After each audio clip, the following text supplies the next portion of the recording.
Jeg husker jeg gjør et ærligt kanskje stått eller lengt prat, det var det skulle være.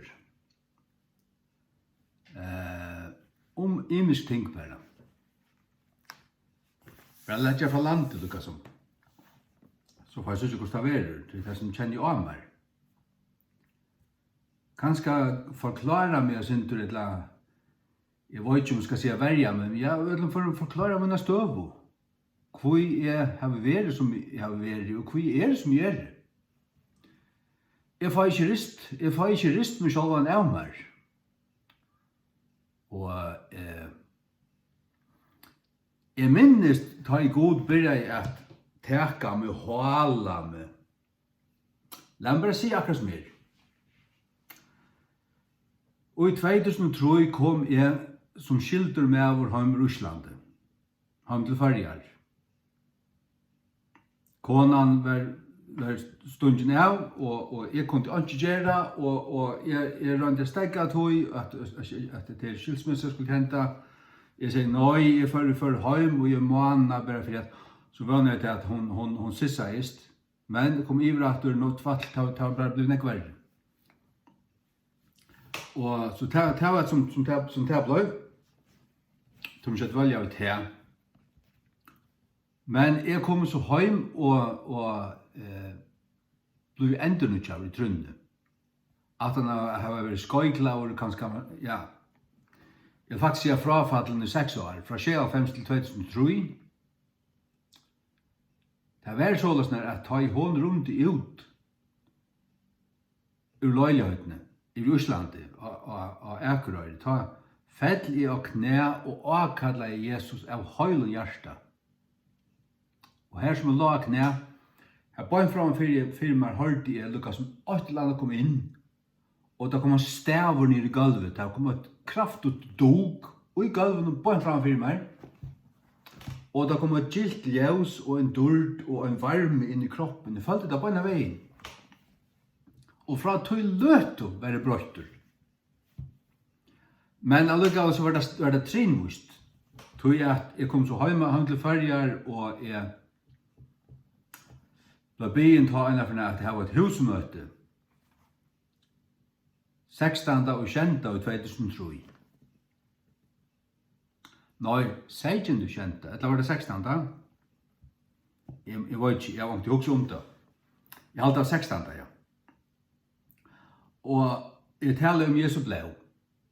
Og nødja sottmalan, og relaterer det til gamla sottmala, og ta seg om det og en bibeltime til et husmøte. Og ta jeg var livet av tåse og sette meg nyer. Ta kom akkurat iver med at vatten. Jeg følte bare til at jeg måtte bare sitte blunta. Jeg var under bruso, en andalig bruso, til bare skåla, en gaua løto. Jeg ble bare filter av vattnet. Vatten. Det var det som opplevde. Og så i 2003, og fra mai måned helt til august, var sagt 24. august, ber jeg daglig og i tøymavis at en arbeidstøy om at Jesus måtte fylle med at vi holder andan, døyba med at vi gjør med andans døp, at du, som vi har kjent, og andans kraft. Og til hendte, som vi sier, 24. august, sånn for i husene, av Kroagille. Og vi Surajabunnen her som stod i røkte. Jeg var begynt å røyja ta. Jeg be Jesus om å gjøre meg kraften etter. Og så med en stand her. Leierkvöld. Håkon Tudjo. Eller Tudjo. Så sier han knapplega ved meg, hikk opp til mig, jeg ble ikke grettna fra meg, og nå høyre jeg han altså. Hikk opp til mig, og jeg hikk opp etter. Han sier blunda og lett hendene opp. Og det kommer en kraft, akkurat som en bølter og elde, nyer i luftene, nyer i høtte og inn i bjudgen. Og hendene bliva elektriskar. elektriskar. Så att hvis jag flott i hånden så faller det ju hinner. Det var ett strömkris. Vad kallar man det först? Och ström. Ja, det kommer till mig på nu, men ja, ström, det flödde alltså simpelthen. Kroppen var blivit elektriskar. Och så i några år här upplevde jag nog så nek gröjning. Men allikevel var det ikke det som skulle. Akkurat det, men 2004, 5, 6, 6, 8. 4, 5, 6, 6, 8 var det gøtene. Vittne for folket, be for folket. Jeg talte ta at Seijan som jeg vittne for det tog med Jesus. Og kunnskap og år på tveimanns hånd.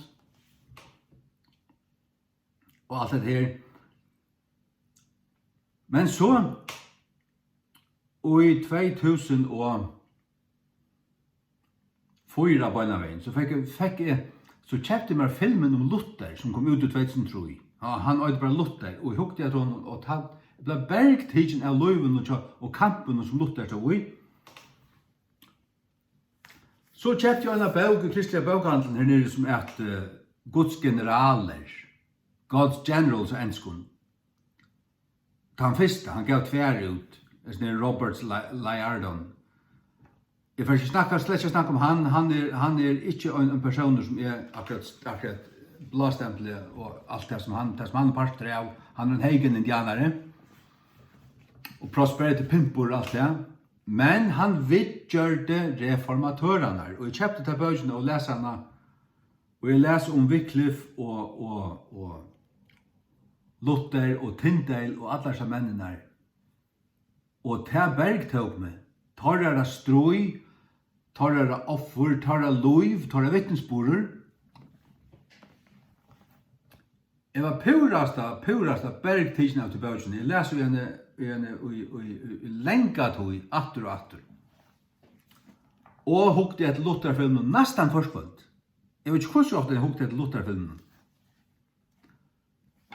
Tog jeg til verden, jeg følte til alt eller annet vær og her av gode, akkurat til måten, til slerte meg, til fengt meg, til lukket som, altså, hva tar lov være en sterske vittnesbord, hva tar stå rett og høyhjertet for god, og en syndigere samtøy, og stå om så ensamhet om så skulle det være, at Luther og Tyndale og disse mennene lukket som ensamhet. Og det en så av mer som alltid vil være så at jeg en øynere. Altså jeg har alltid vært en øynere. Som smaddranger vi kunne være tøtje dranger sammen, vi skulle spille cowboy og sånt. Hvor skulle det være sammen av kvarjen? Og jeg sier, jeg vil jo møte til kun øtlen. Anker det var det 5 og 5, men det gikk ikke. Tog jeg var den eneste som tog det ordelige alvorlige, altså jeg skulle vinne. Og så sier jeg bare, vet du hva, tid var alle samlet i parti med dem her. Jeg var en sånn lucky-look. Typa, du vet. At jeg visste det, ok, så her, det har gengt bare tvattle og røyja og tvattle og altså, jeg følte, du vet, nere hver jeg renner, vi var grafskiten, om så skulle det være, altså. Da skulle du ikke finne meg. Så jeg skulle herfra og her nian, så følte jeg bare, du vet, kroppen som renner der. Og da visste jeg ikke annet hver det var. Og så også jeg, nå fer jeg etter her, og så bor jeg her, og da tar jeg gengene her, så skjødde jeg der, du vet, ja. Og så sånn skjeit i atler, en som atler møte, skjei 8-0, det var det var. Det gleder meg aldri, det hendte jo ennå. Og da jeg sånn disse mennene som gav oss et liv for god, og alt sitt liv, så hoksa jeg hoksa det ikke, men det røys opp i meg at det var noe som jeg var føtter til, eller som jeg kunde og som jeg åtte. Følte jeg bare. Så tar jeg feil en King James Bibel i 2005 fra en brauer ur skåpen. Akkurat lukket som hentan, men til Bibelen som fikk, han gav jo en for vojer som kan annan, men jeg bestilte bare en akkurat lukket. Så begynte jeg å lese i henne, og jeg visste fra at jeg var 21 år King James Bibelen var den rette. Og her begynner hun at jeg ble lukket som stekk over. Og på 8 år, 5, 6, 6, kanskje 6, 6, så det 2 år, så kom King James Bibelen inn. Og så fann det Gail Ripplinger ut av YouTube en søndag kveld. Og jeg lurte etter en fyrlester i henne. Og så en øren søttene. Og jeg ble bare purest å stekke over. Altså, lukket som handtidsen. Jeg ble bergtidsen eller handtidsen av gode. Fengt over. Og så bestilte jeg 2 bøker av Gail Ripplinger. New Age Bible Versions, her som avdukker til nødvendig Bibelen at det er New Age. Der er spiritistiske og gnostiske og alt muligt. Altså simpelthen, de handleden til Bidjoa, fra 18 år som Røynefors, Berge Victor og Dahl, det er falske bibler.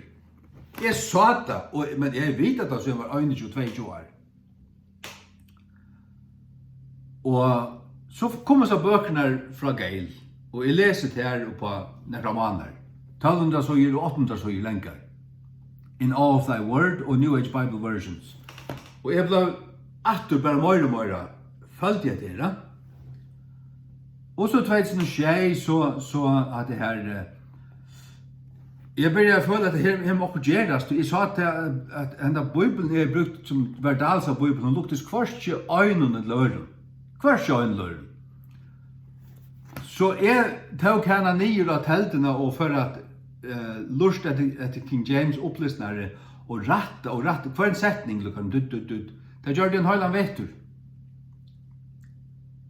Brukte negva tumar på det. Men så knapt jeg så får jeg en teltepost ur Danmark.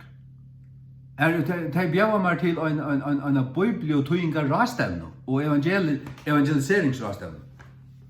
Det var så i mars, 28. mars, her løs 26. til 24. til 28. mars.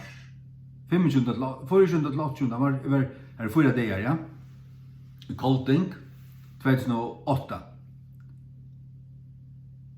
Og her vi har det 4 lesere atlan dagen det varst, og vi får ut at evangelisere ossene. Ta kalla I god med ordentliga til at gjøre det her, og jeg begynner så bøyna veien, første dagen jeg kom hjem. Jeg tøya, øyna søy eller en kapittel om dagen. Tøyte Nye Testamentet på 1. måneder, Gamla Testamentet på 3 år, jeg var livet 12. mars 2012, jeg tøy alle bøyblene. Nye Testamentet for de prentinger I mai måned 2012, kom til førjar om sommer I 11. Og så, første esjen kom til, men så kom en bindja I oktober 12. En bindja. Det kom de så inn I det her havnaskrivstolen I Saldafyr. Inntil januar måned 2014. Gikk rundt alt førja land, alt hus finner 2 stykker parst. Så her var det kommet en nytta. Og så fann Peter Rockman, og jeg har lyst etter nesten ødlom sa Peter Rockman, og bestilt en rigva hans bøkken. Men det så sånn han baptist, og det ikke, det var aldri, så ikke babsalas, det er Åsas lærerne til babsen som totalt falska. Men, når han godt som det kommer vi. Og han så dundrand rakt ut som han lærte at King James Bibelen simpelthen Guds ord. Hinnar ikke. Hinnar bare uttintar avspeklingar av henne, men hett han ekta, ja. Ikke øyn ekta. Ikke det fredaste av et hava, men Guds ord.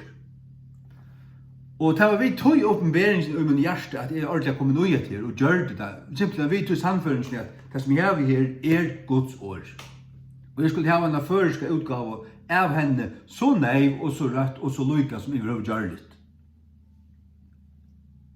Så snart stod jeg ui King James Bibeln, simpelthen uian, og gjørte en føreska ur henne. Og du kan samanbæra år for år, setning for setning, hon så dundrande loika som enska. Halleluja. Og i jøkken alt det her, det sånn at det tar det hva det börjar tåsa vi. Ja, börjar tåsa hva det börjar vi tåsa alltså. At jeg må forsøke tåsa rett. Jeg ble ved at hevast at alle øren skriver leserbrøv til at ingen annan går tåsa. Eller folk som holdt vant seg som vanlig. Det så pura sikkert, altså. Det så nek vestna og i mun lusttøy. Det ikke til å samanlukna. Det rævligt. Det reande. Ordelig. Og det unga folk i det, gyselig. Nei, altså, jeg skal si at det brøytest sånn stivust. Det sånn at du hører kall, og du kommer under en andaliga kraft, annarfor til hatta, og så vil jeg halda husmøter, og så har man min tjeneste hus vært til at studera og lært, altså helt bibeltummer, eller bibeltummer skrasrika taler, om ting, og så har vi gjort innslåsning i alle Først fra 2012 og fram til 15, 2100 ljau brott, 2100.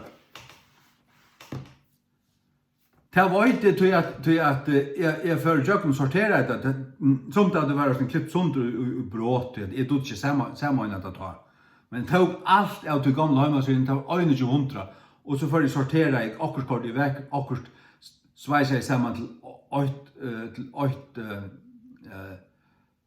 til en ljøvføyl som jeg så upplådet til mine nødgjøhøyma som jeg fikk i 2016. Og 2015 fikk jeg så en iPhone, og så begynte jeg å gjøre video. Og så igjen 2015 har vi gjort oppimøte, det omlag 600 video. Og jeg har haft 30 kanaler, og jeg har finnet over 600.000 views. Det ganske færdig innan min heimasøy, FKJ, og ikke at ta min trim kanalen her, og ikke at hvordan jeg views er hver er, og plussa sammen.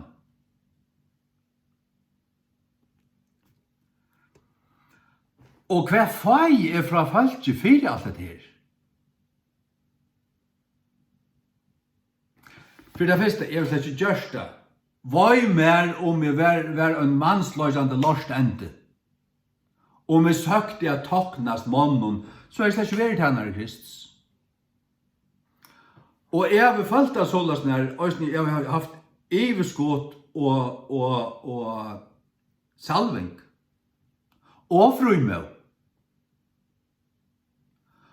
Og alt. Og i meg selv har vi følt at jeg til at og Jesu frafallstøy, for jeg er ikke så dundrande langt, og vi er ut i frafall siden år 2000, 2003, 2004, 2008, 2012, da brøttes for jeg til et allment blastempla Sodoma, hvis du ikke varst det. Og jeg så at disse talerne, altså jeg også så ikke hese talerne ikke hva gang fyrir seg landet noen.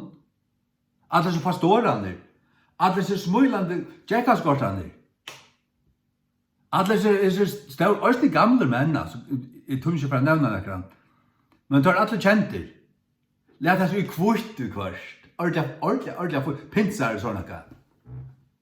Gjerne ferie til Israel og sånne, øsnet, man hikker og man ser, Ønsken skriver nekka leserbrev, eller nekka som helst, for å avvære land og folk, at at det kan også at det fire dukken, altså. Og årene genga, og det kommer sånn til mun at jeg har vi hvordan fri med og kraft, og føler at jeg kan og må. avtale til og standa du bort og møte og se at landet og hvert det for noe, og hver tar som fremger til, og hver lorst enda klottar, og svika profeter tar som ikke har andelig nosse til å standa til møte, eller nekka som helst. Og så videre, og så videre, og så videre. Og tid øtast bare om meg. Øtast om meg. Jeg ber for der. Jeg ber for der at god må gjøre der visdom. God du giver meg visdom. Jeg ber for tikkum som halda til at jeg bruker for mer visdom, og tid ber jeg ikke for pastoren og atlasen klaunen som angan til å si nekka. Og jeg kan atlas i årene har ikke avtale land og folk, eller nekka som helst, nekran tog. Tar tåra så dant på 2 manns hånd å si at det er rævl til landen. Kanskje du sier at du anklarer til rævl god, hetta godløs i landen, men du vil ikke si hva det er for nekka. Det er drumpar. Ber du for tøymon? Ber du god gjøre tøymon-visdom? Hva er sannur visdomur? Øtte for god er byrjane til visdom. Og til vi øtte for god at jeg vil gynge gjøre alt dette kallet som jeg har gjort. Og satanas du. Jeg vil gynge fælt for fælt, og vi under badna vogne, hus til hus til hus til hus. 100 av hus som bygd, at den er bygd. Gjør det her for jeg får mann er du. Jeg fikk bare spott. Gjør det her til jeg hadde sagt jeg var staurer, er ikke staurer.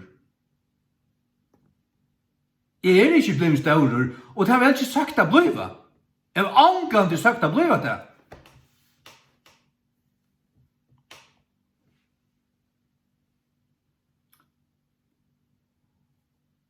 Grunden til at det byrja og på dette arbeidet vi King James-bibelen, det var til jeg god krauka i meg mer og mer av, og jeg kjente det akkurat som du, hvis du nekkan til å kalla av en møte til å vittna. Det var det som jeg følte bare min liv, jeg god jeg krauka meg av, og han ble via seg det ved meg kvann til han øyneste det, til King James. Og så kom kallet ordelig. Så fikk jeg hentet telteposten ur Danmark. Jeg kom til disse bibliorastendene. Fra folk som jeg slett ikke kjente. Det hadde finnet en teltepost fra Geil Ripplinger om til at det var en maver i fargen. Han til telteposten tjånen. Så jeg har skrivet til henne noen ferier, omkring spurninger og bestilt bøker og sånne. Og hun er svære meg, ja? Så snart ble jeg bjau over. Åtte ikke penger til affære, og de søtte fra Danmark at vi skulle betale det som manglar ui. Og det betalte så helstene. Og 2 år søttene tar jeg 8 penger knapt igjen, ta kunne flytta dem 12.000 kroner som en tøkk. Tog jeg at det som mæveren Tony Møllerskov, han var og biblio, når jeg her gøte og evangelister, og han ble sli nyer ut av gøtene, her som han vittna i. Og jeg mistet alle tennene. Ble totalt tannleiser. Og jeg ikke råd til mye tenn. Og jeg måtte få mye tenn gjør det som kostet jeg var ikke kvært. Så at jeg flott jo det som jeg kunne ta. Samme kjøp tog. Det altså et løytesynder og en verja av meg selv, akkurat som det Tål ikke høyre det som fer vekk. Men jeg sier det satt. Jeg sier det satt akkurat som det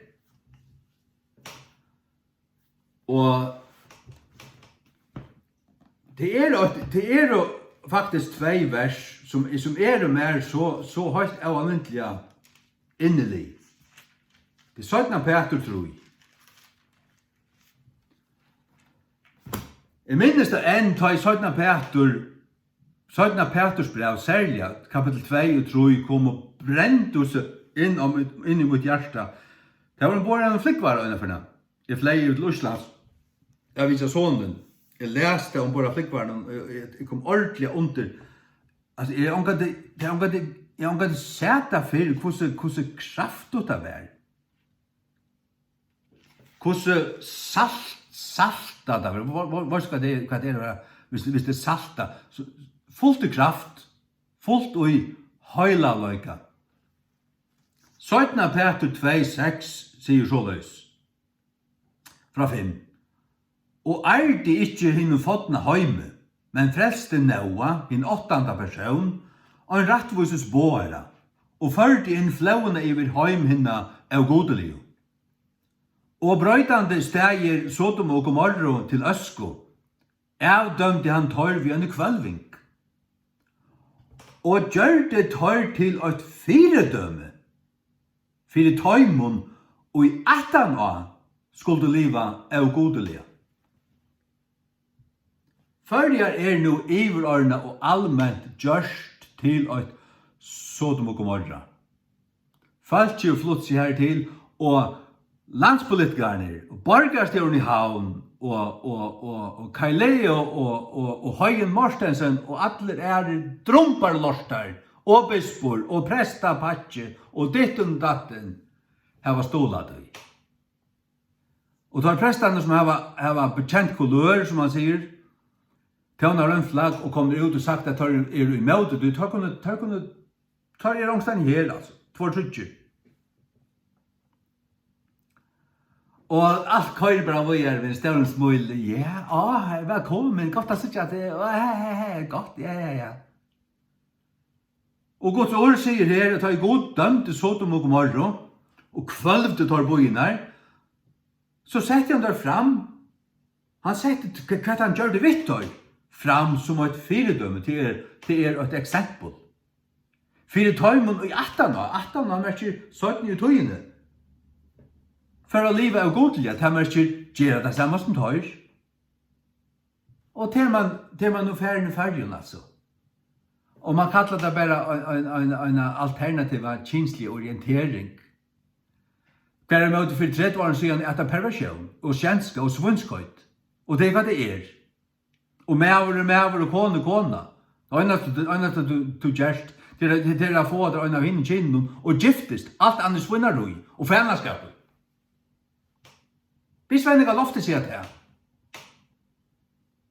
Bisvenninga lofte sier til her, øynafer, vi har skrivet et bøynretje, åpenskare, ærligt, avværende, salta, lesere brev, øynafer, og kaller det ut av portalen.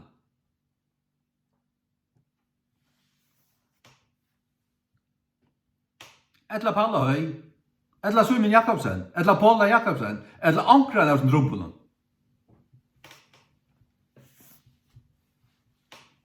Vi tar tala ordentliga kraft i møtelsen, og lette være opptidget, og lette være lagt ut av YouTube. Nei, det har vi ikke løsa seg. Hva feiler som følte nå? De som sier at de ber for mer, er god på at jeg var mer visdom. Ber det for tøymon. Ja, la meg si at det er ikke ber for tøymon, men måste endelig si for mer at du ber for mer. Så kan du spæra der tunna bøngana. Og slett ikke fortelle der at du ber, slett ikke fortelle mer at du ber for mer. Du kan faktisk gjøre at vi har ber for mer. Så fra munnen ærlige hjärsta så har vi visdom til det kjemplet her. Og visdom er et øktast god, og sannur kærløg er et avværa med nasta. Støvan er så mykje alvorlig, hvis du ikke varsta, så skal jeg vite at det fyrir det. Og Førja land og Vesterheimer slipper ikke undan blastempla ringast og sint i Bibelen som er den sint av Gjørd og Sodom og Gomorra, som hva? Jeg tenker at det er samkynne. I Bibelen er det sodomi. Og Romerbrevet kapittel 8 kommer point inn til det. At det skifter i naturlig omgangen vi han som er med naturen. Næver vi mannen virka av kjensko. Og det har du alle steder i landet, og du sagt av forsønnen og bløven, og det har vært feira og blåst opp, og røst, Som nekka veldig vekkert og godt at for menn rønsa skorstøn stedet for hevna konu. Røyma fra konu, bøtnen og ødlun og ta vera fagnair.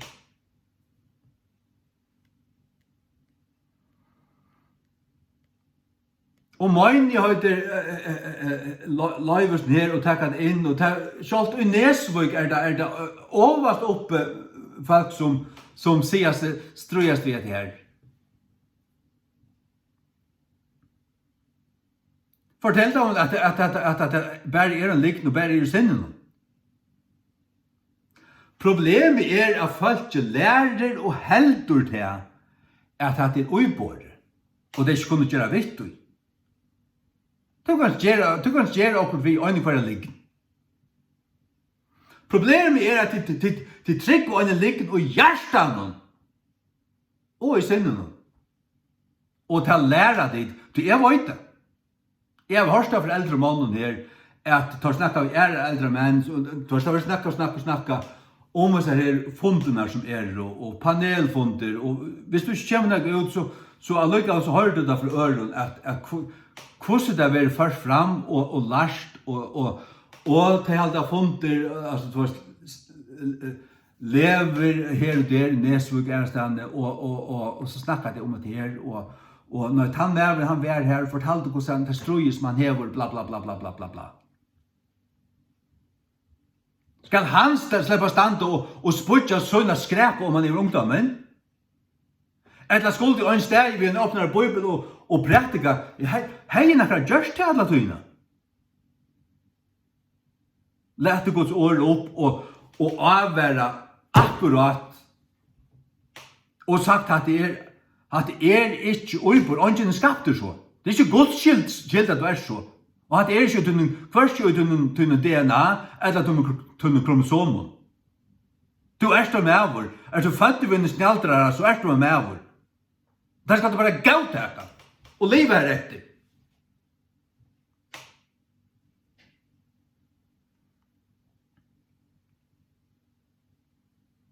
Og i stedet for så teker man øyn som akkurat fengt av disse lignende.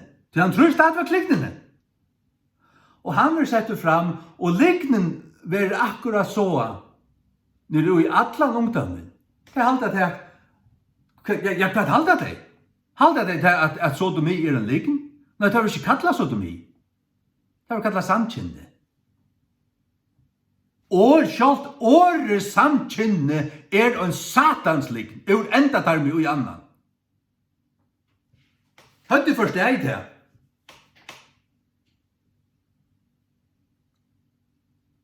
Det et år som smuja og nødjar tog til ikke alltid en 30 år.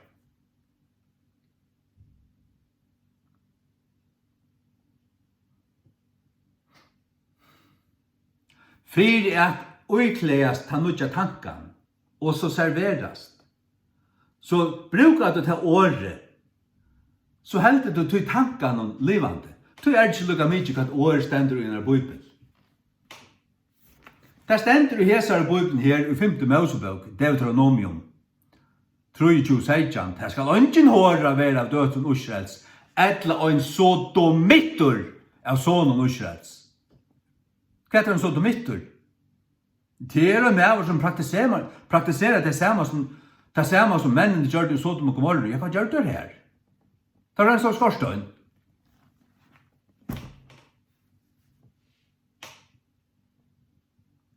Og det omgang til veri, og det omgang til kynsløy. Altså, det kunne du pudra og kalla hva du vilja. Det kjennskap. Og det hår og i 20 grad. Sier det fra talerstånden. Skriv det i en leserbrev ved en mynda til kun sjolvun og send det til Våa-portalen, Norja-portalen og portalen. Og statt så smøyd. Nei, det kostet for deg, va? Det har jeg gjort i Aravus. Og haft en kanal vi ødlom møynen fotla navnet og video her jeg har prætika Guds år om disse tingene. Det kallar jeg for visdom. Det kallar jeg for godsøkta. Det kallar jeg at for at akkurat som det stender om David og gjerningen av apostlarna, at tjena mine samtøy. Jeg har steg i skæren og jeg har tant mine samtøy og givet henne akkurat til Guds året som hun har bruk for det.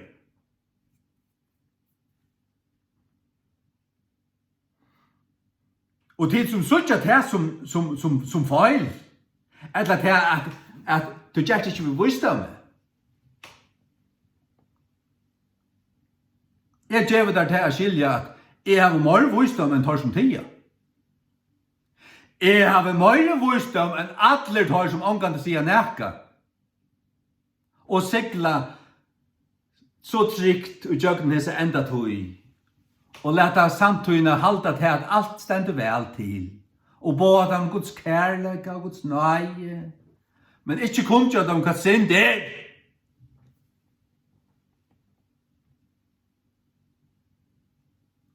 Og at det som samfunnet alltid gautig og blastempla som et alternativ, en alternativ, fullkomlig sånne løvstøyder, at det ringast av synd i Bibelen. Og det en godt som menneske fer iver, og også som samfunnet kunne kollektivt fer iver, og være oppgivende av gode. Samfunnet bøyer bare etter å være dømt av gode. Og nå tilbyggvingen kommet ut til det.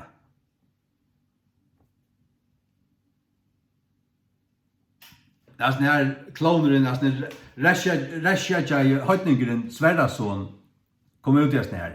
Ja, høytninger tilstålare og truttare og oppreklamerer av fosterdrapet. Det satans nåsøtt.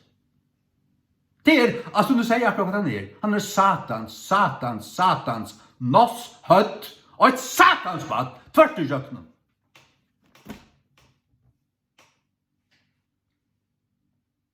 Og tål du ikke det, så har vi to problem, så har vi to et kølsvart hjerte. Du vil velge til, og jeg vet hvordan det når jeg talte han vil en sile, en ordentlig mann.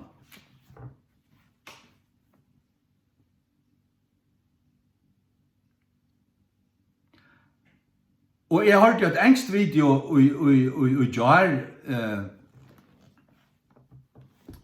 her der Østen tås om at bretska stjøtnen akkurat kommet ut vid tilbygging. Og så tås det om i det i vik og vi Karasson og Persson om hva det tar ikke søgnervisning her. Nei, det ganger akkurat i sted. Disse løyerne og hakst og menn og i sånne landen som tar som setter, tar politiske maskotter. Det er vel leiselig at det akkurat til rette tog. Tar vita til at det er en støyner rekka hjørne, og tar vita til kaos som er at han har bortstyrkingsna, tar vita til at tre veraldarbeidere stender bort om hjørnet, bare karmana bortstyr, og tar vita til kjalt om kanskje Karasson og at det er person ikke vet det, så vet at det har som hakker en tøyre til her. Og jeg vet så mye vel at det en elita som vet alt og som står i rødlen.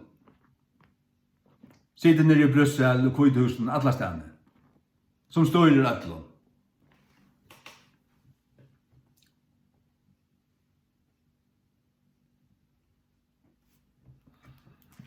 Ta er god dømte Sodom og Gomorra, ta sett han tar bøyene fram som en fyredømme for de som 18 for å livet av godlige.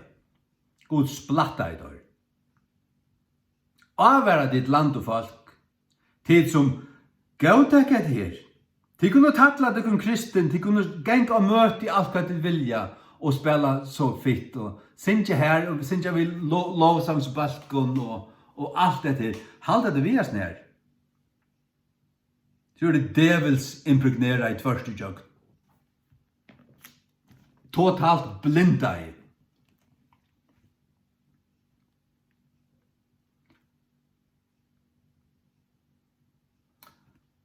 Sjalt Lot som bor i Sodom, Abraham befyrer. Det stender om han, at han plaveist i sin sal, derfra det om till lovlösa gernar som man sa, till att ta liv som check virus här. Men så ser man till att han hade England hålla man ut på där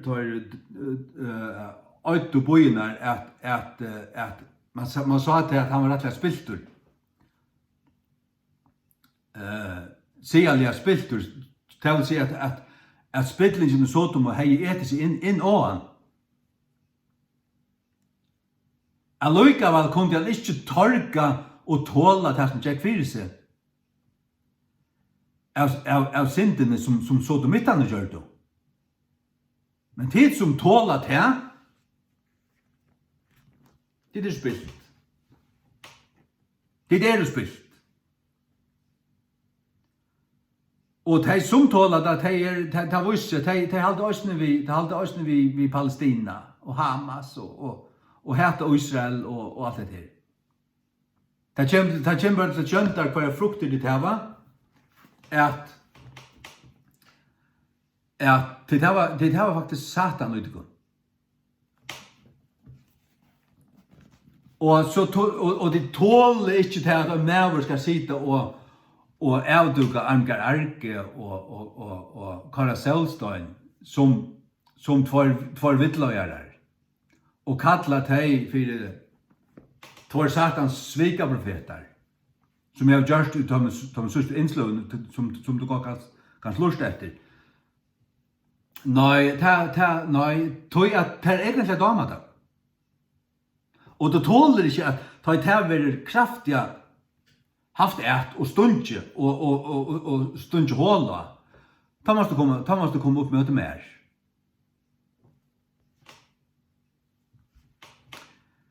Jeg tror ikke hvor to erst. Og du flyter ikke med. Du får ikke med av vikkast eller øktast. Som vi sier, så har vi lengst enn valgt bare at det er godt. Og kallas Satans svikaprofet for Satans svikaprofet. Jeg kjenner det, altså vi er en halvblunda til eier. Og kjenner det som en plikt, en godlige plikt, jeg sier at jeg kunne avvære land og folk, lurt etter Armgar Arke. Og så er du lurt etter en i Arabos, du blir dara av tog at hun tåsa som en tillåker og prester, og ja, men hun lært. Hva er hun lært? Og hva tåsar hun? Elskar hun Guds ord? Kjenner hun til? Er det det som hun taler? Stender hun og planta og i Bibelene? Når for først Bibelsitat siterer hun Koranen og innafyr, og æra skrifter lika ofta som hun siterer Bibelene. Og heldig til at det er sannløsning i omstendig her i middelen. Nei, sannløsning er Guds ord og bæra Guds ord. Det void og tror og prætikar og det stender øynkvør sann og tryggvande vi. Stender det ikke her, så er han ikke tryggvande. Og det er ikke som øytra å være et annarslega tryggvande, en kyrkjetryggvande, ja, men hun tror at det frelser og i kyrkjene og sakramenten, ja, så er det falsk. Det er det ikke. Guds bøten er giten av Guds ord. Og det er løyt av Guds ord, det elskar Guds ord. Det er ikke som å være en frelst og tryggvande utanfor Guds ord. Giten av en sakramentet, det er ikke som å sakramentet.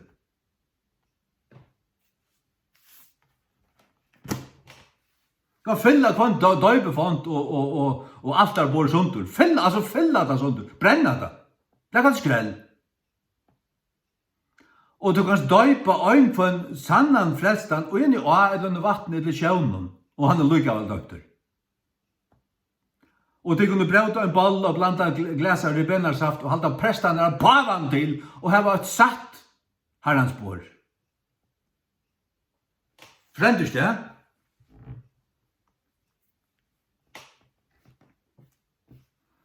Ja, så forstand jeg var en hit. Og jeg vil øyne for å være en kyrkjerotta. Tryggte et løy. Men her er det bare åpnet man i eier til mer og mer kommer fra Guds ord.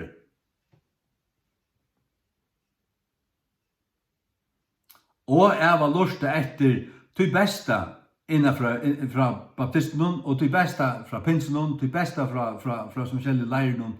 Jeg har haft mine utvalgte talere. David Wilkerson og Leonard Ravenhill og Peter Rockman og så videre. Og så eter man fisken og spyter bøynene ut. Hvis jeg vet at et menneske avvarsker land og folk og ta tjøk noen impregnere av Satan, så kallar det et Satans toss eller nossøtt og ta skujtja god eldur. Tål du ikke det, så er det fotl i Satan sjálv, eller sjálvur. Jeg blir fyrir der. La vera vi blir fyrir meg. Takk to og be for dem som omkan sier nekka. At han måtte finne 8 gram, 8 kotten av Guds økta øyse. Så at han måtte tåre at skriva 8 lesere brev, ordentlig åpig og ærlig, og avvære land og folk, vi bøyner åren så alt skilja det. Det er ikke det at du ikke du har skriva. Tåre ikke. Du tar ræveskutar, du tar breiprofeter, du tar manntoknarar. Paulus sier, om jeg enn vil det toknast mannen, så vær jeg ikke tjenare Kristus. Og så ivast det ut om er man være tjenare Kristus. Så jeg måtte si hatta. Men damer er ikke tar du nevner folk i navnet og sier okkur rævelt om deg. Jeg gjør det ikke til en tjeneste. Jeg gjør ikke tøymene en tjeneste. Jeg legger ikke ut deg, ta det viser seg å være satanister, så legger jeg ikke ut deg. Altså, så også ikke om at du måtte være deg for nei. Så tås jo som det er Satan selv. For jeg være et hinne. For jeg være segner. Så sparsk jeg ulven borster. Jeg sparsk etter ulven, spøyte jo han, slag han, røyte han, hiv han ut. Alt er hjauter. Alt er borter. Hvis du ikke skilder at det her. Alt er blåster, helt ærlig. Godleiser.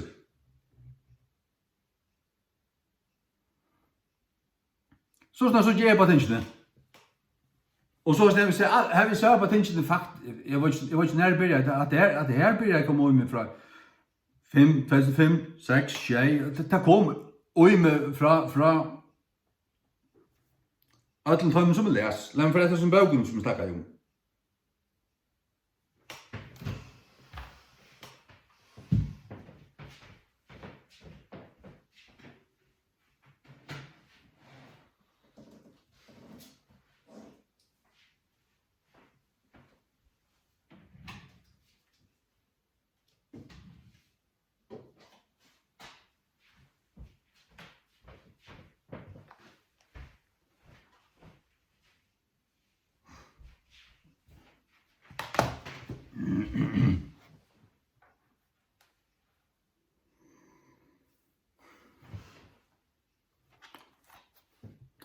Luther-filmeren. Beste filmer i øye. Jeg må regle ikke etter en enn. Og med en køyre så vet jeg vet akkurat hva for jeg sier. Jeg kan nesten tåse alle filmen i jøkken. Han inspirerer meg. Og etter bøkken, God's Generals nummer 2, etter Robert Liardon, John Knox, Wycliffe, Luther, John Fox, som stod i kveikeren her, og Jan Hus, som i øyne alltid er alle myntlige nekvev. Som har brent av bale i Bohemia, av katolske skøtjene, og i 1405.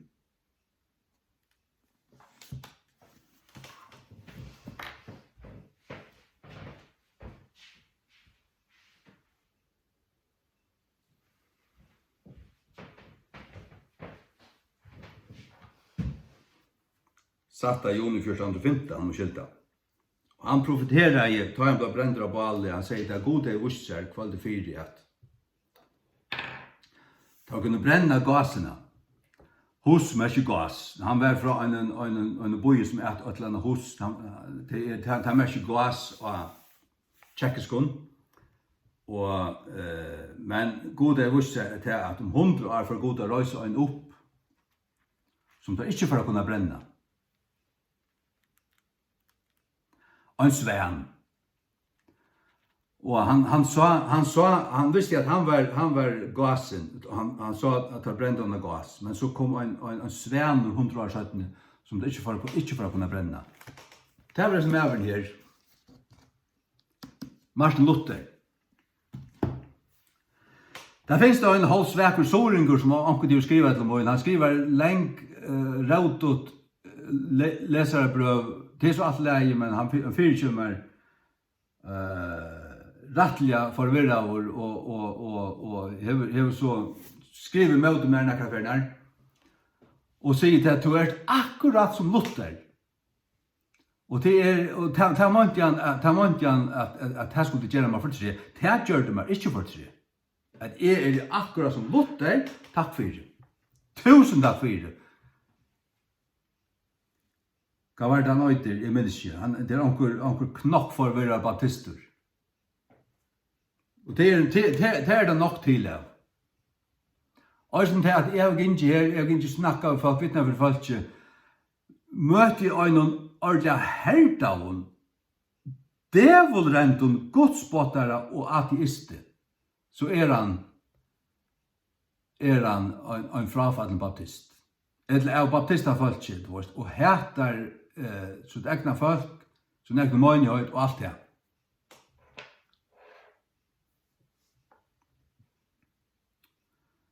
Så hatt er ekvilja løg, så hatt hong sammen. Men det er sånn at de som kom ordentlig nær, som ganske god har haft et plass til, og kall og en tjeneste, hvis de så velger satans der fyrir, så blir det til større satansbøten enn kvart av et menneske som bare er et vanligt ofrelst menneske. Det blir til verre folk. Det er akkurat som jøder. Jøder som herdas, Karl Marx til dømes. At annarkort genga der ut til ljøsen der heva og elska god ut tusen der heva, tåreina. Ikke at det frelse ut tåreina til det jeg sier, men annarkort er der og røyna elska god så for at det kommer eller for at det opp med og herdas og blir det største satanister du finner. Og til det som jeg sier der, er følge folk som, og særlig til eldre nå, til eldre som er ganske fatt i 14 og 30 sort, som lever og Jesus i samtidig og så ikke kan gå for seg nå, og ikke åpne munnen, og sitte med til de unge, og ikke sige, og ikke avvære deg, ikke skrive et leserbrev, ikke gjøre en tal, det kan skal tale, men tale omgang i møte, Sodom og syndene. Det er reivren satansbøy. Fotlu satan. Sånn så ikke er på det. Brei på dette pakk.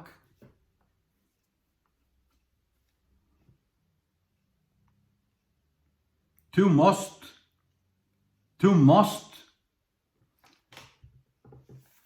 avtale og avvære land og folk. Dette landet kallar seg Kristian. Og Eula søko.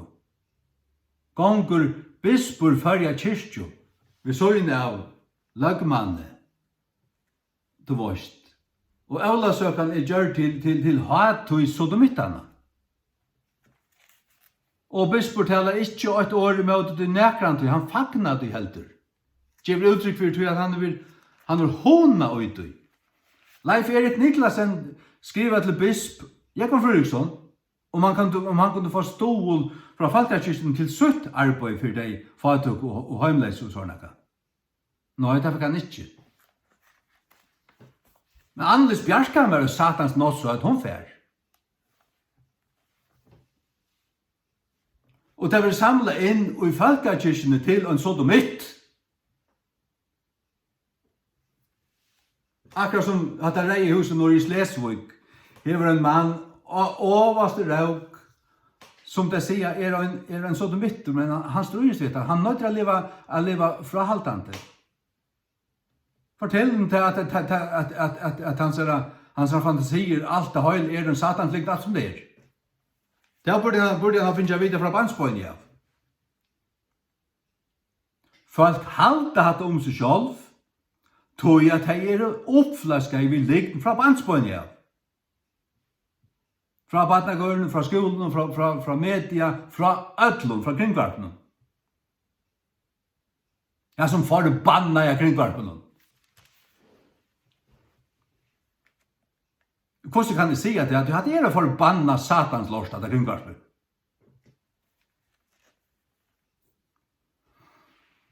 Bliva førjar bomba må så fyrsta raketter rekka bant nyer og i kringvarpen. Og bomba alt dette følge til hundanar.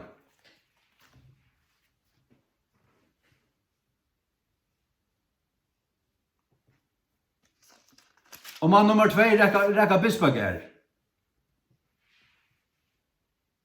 Han er avhæravur. Og han er i Jesu navn steg og spalt klovn.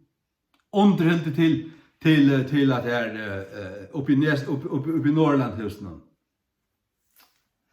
Ja. Underhildet her. Øyla stottlig. Vi må be han atter. Han er stottlig, då så vel. Underhald dette her godlesa falskje. Som i det er et allmänt sotoma. Over 30% av folkene heldig vi sotomasyndene. Og omgang til avværer han bort med autet du. Ikke øyne for. Bide for hånden. Hæ?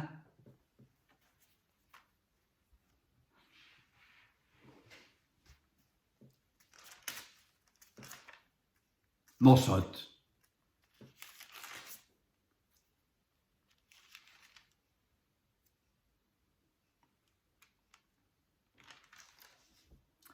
Klovnar og nossøtt.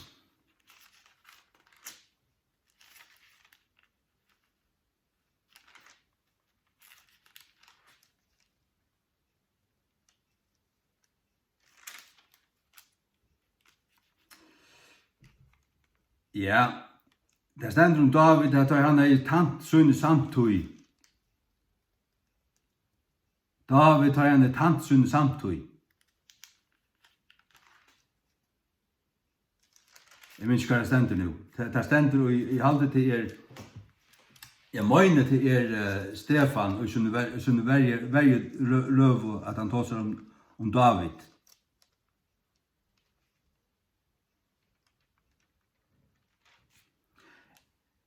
Egentlig,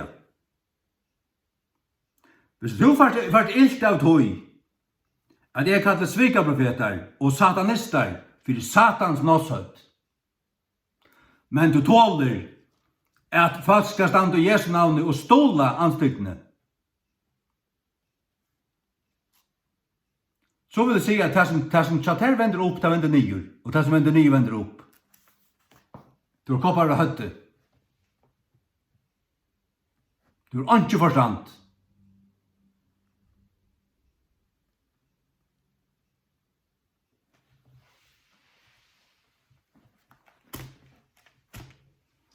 Og alle disse årene har vi ikke bakka eller bukka eller nækka som helst.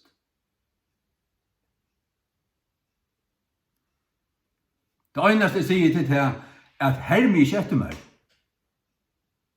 Tid har vi ikke rigg til å bære det som er verre. Og det klarer det, annakor klarer det eller ikke.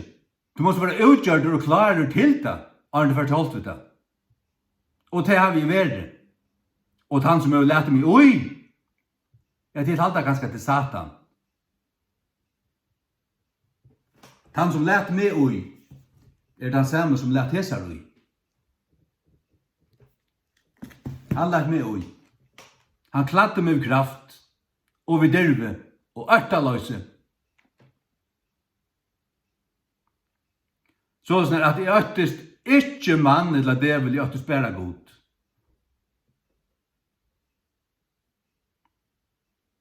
Og jeg vil ofte skriva leserbrøv og brøv og senda til allar prestarna i landen. Og lagt ut heimasyna. Her er avtal eller avvarsbetår personliga. Det har vi gjort minst enn 4-5 i jøgnårene. Det kan man ikke gjøre for ofte, til så gjøres det via lustedrøgnen, eller lese det. Så øktest ångan i landet. Men jeg øktest da fornærmer god, og jeg fornærmer ikke god til å kalle fæna for fæna. Og svikarbrett for svikarbrett, eller om så kallar han et helvete svikarbrett. Da tar han det, så han det. Og så kan han kallas det. Inntil han vender om.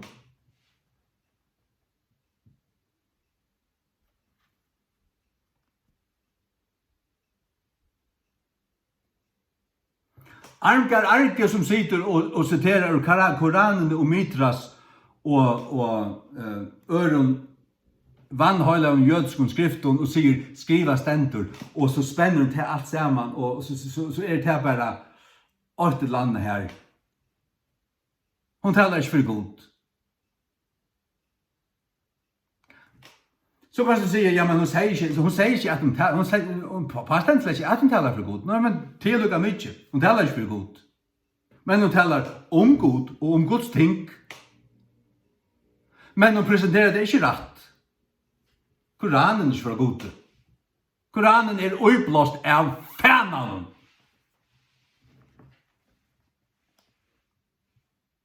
Og Mohammed var en satans svigarprofeter som støyker og i helvete. Jeg har hørt vittnesbord fra folk som har silt av og som så finnes hjertet at starta tja. Østene at det er muslimer som har vært i helvete og har sagt Mohammed nere i helvete. Hva sier du til Armgær? Det tror du slett ikke på. Jeg tror ikke man videre bedre, øyne fer. Og bisper kommer videre bedre. Og til religiøsen kommer videre bedre. Og Anne Jesu Mettebell kommer videre bedre.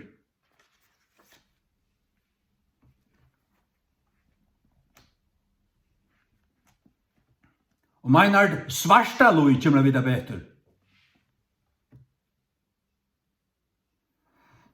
Og alle så politikerne som stolar reivarui og fosterdrape i landet, tar kommer videre bedre. Og tar kommer minnes til at det fanns en med i landet som til ødlava seg og på morgen øyne fri. Jeg har gjort for det aller meste først video, og det finnes 600.000 views. Det bygger bare godt 50.000.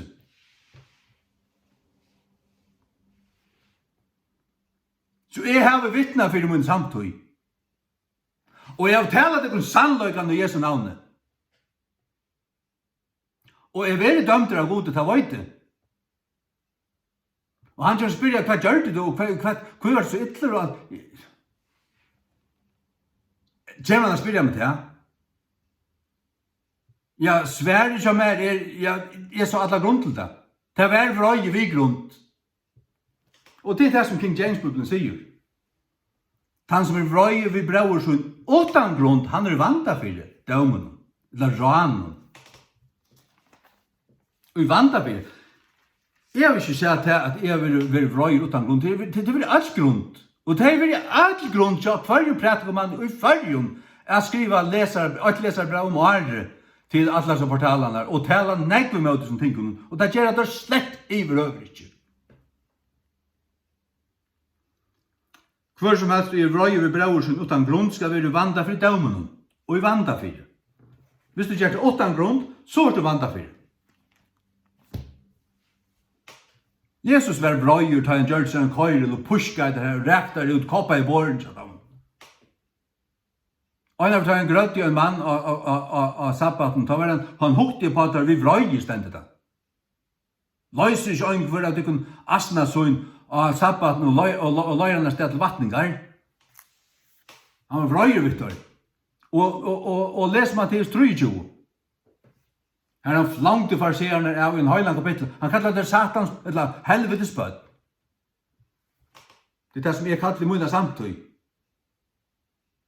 Som kallar seg kristen og vita alt, kallar seg kristen og heva kristna sendingar av sånne kringvarp, som de har lyst etter. Få politikere inn, kan du lese teksten, hva heldig det jo?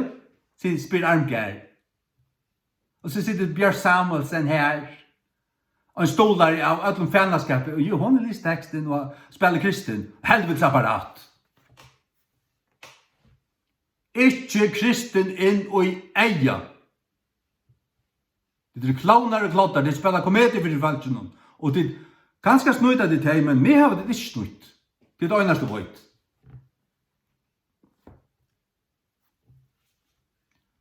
Ikke satt Guds baden, blastemplar, fosterdrap, ikke øyn. Eller reivar av syndene. Som det øyt halda vid det. Det er satans, nossøyt allsommer, som halda vid snær. Og det kan du gjøre hva du vil. Du kan bya alt hva du vil, at Gud må gjøre mer visdom, ta i tåse. Gud, du gjør mer visdom. Og jeg har mer visdom enn alle prætikomenner og i färgen som han kan sige nækka. Men bare fortelle det kun.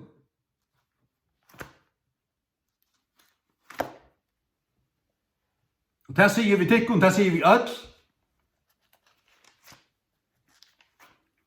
Og god veit at det som driver meg ikke svaklighet, det er ikke hætur, det er anstikt, jeg har anstikt for det. Men det har vi tog at jeg vet hva det er høylagt. Og at anstikten skal være kommet inn og være gautidgen og bare tagt om. Ja. Men best hva han ikke sier. Ja, det er heldig du for det egna skinn. Du brei på dette klotter du ert.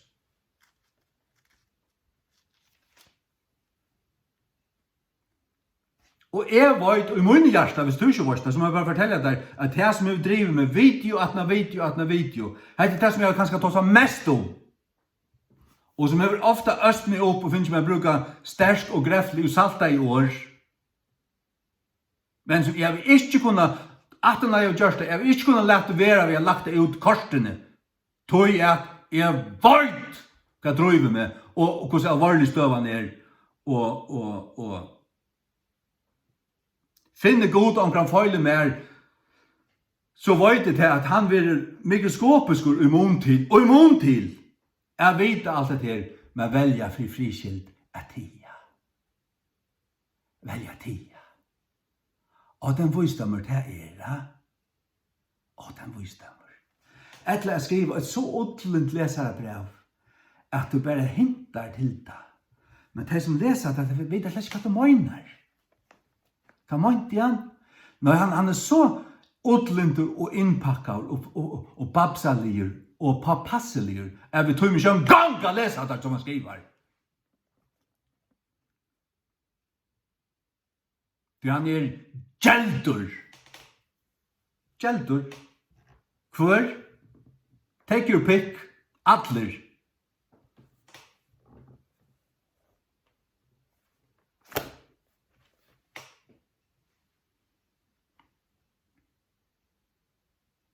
Det er så ikke jeg. Og det har vi langsomt bestemt meg til at det skulle ikke være jeg. Og for en løn først og at fyrene, avtøkk. Avtøkk er hansens løn. Otakk er verdens løn. Så be it. Jeg klarer ikke å leve vi av tida. Tog jeg elsker mitt land og mitt folk. Jeg har råknet alt før jeg folk og hvert mannsbad i landet som mine søkne, kan man skal si, som de som er talefyrer. Og det har jeg lyst til meg. Mine videoer er kommet opp av 22.000 views. 12.000, 8.000, 20.000 og så her nere etter. Øyla nek 5.000. Til rattelig nek i landet vi har 3.000 valgkom. Det ofattelig nek. Hvis du ser meg bare til vi at gjøre et engst video og du bort i USA, så det svære til å få flere millioner views. Kanskje 4-5 millioner. Så dette sier jeg om min egen verdi. Kun halde om hva det vilja Adam. Jeg har ikke tant her. Altså, jeg har ikke tant tøynen avmalen. Jeg har ikke tant tøynen meningen. Jeg har ikke tant for at du skal halda godt om det. Jeg har tant gode sånn at jeg åt her, og min samtid, og sagt om sannlagan om alle ting, og avværet til dem. Og sagt om Guds års sannlag om disse tingene. Just det som det er bruk for det.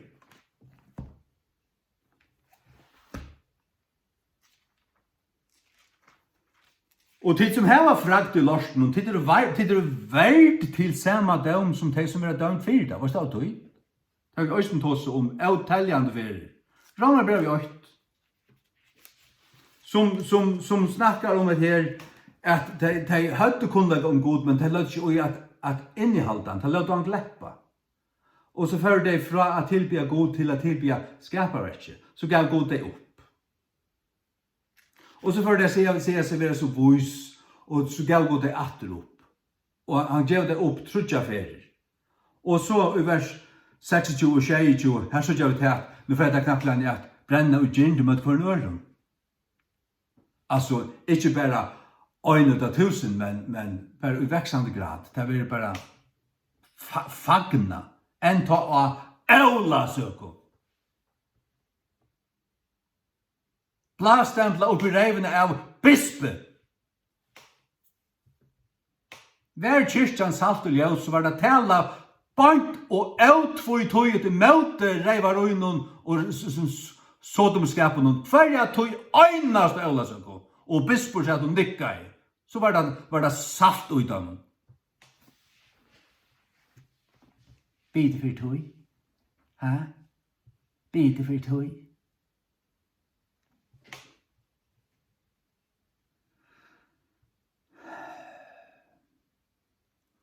Så stender vers 24 og vers 26 at god gav der opp. Jeg visste grunn gav god tar opp at av testbiljen listen, til selv tar kvinner brøyte den naturlige bruk i de hatta som i møte nåtturene. Og som løs mennene færande fra til naturlige bruken av kvinnerne, brent og i sin gynd for med gjøre, det er naturligt.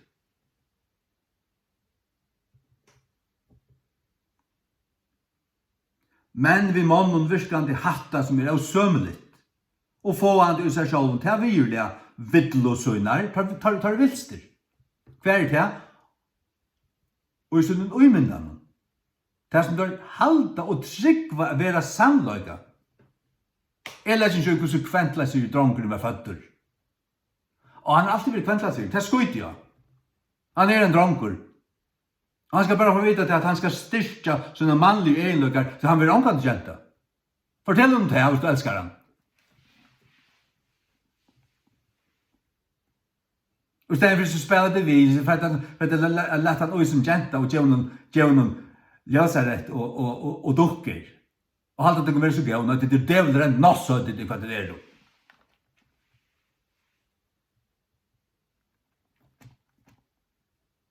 Ut i nepo. Djevlen rent nossøydet. Blåsterbabsar. Og enta som de lukka ikkje at atterhalda god i sin kunnløyka, gav god tar iver til et forkastelig sinne. Nå blir sinne puraspilt. At gjør hansaloter som ikke er sømmelige, verande fylte vi allar i auratvise, så at nå kommer fruktene av det. Etter stivust frafall, det er langre. Fylte vi allar i auratvise, siløse, vondsko, adgjend, illviljaskapet, fotler av øvund, måre, trattnei, svitje, ønskapet, teskarar, bakbøytarar, hætarar av gode, illviljager, hukkemauger, reiparar, oppfinnarar av ytlumpingun. Foreldrun avlutner, utan skil, sottmala brautarar, til dessar heksenar, som stinker sånne menn i ryggen. Det har vi opplevd tverrfyrir. Det er jo den der rekser. Kallar seg kristne enda. Bare takk og vente om. Utan naturlig alsk, av semjelier, av miskunnsamer. Som kjennande døm gods er at tar som fremjar slukka loter, er det verdig til deg. Ta kjenna døm gods. Så det byrjar vi at det faktisk ikke hei kunnlega til god, men lett han gleppa. Og det er farger. Altså flertallet av landen, altså, av folkene. Av som kyrkjegengande patsjene.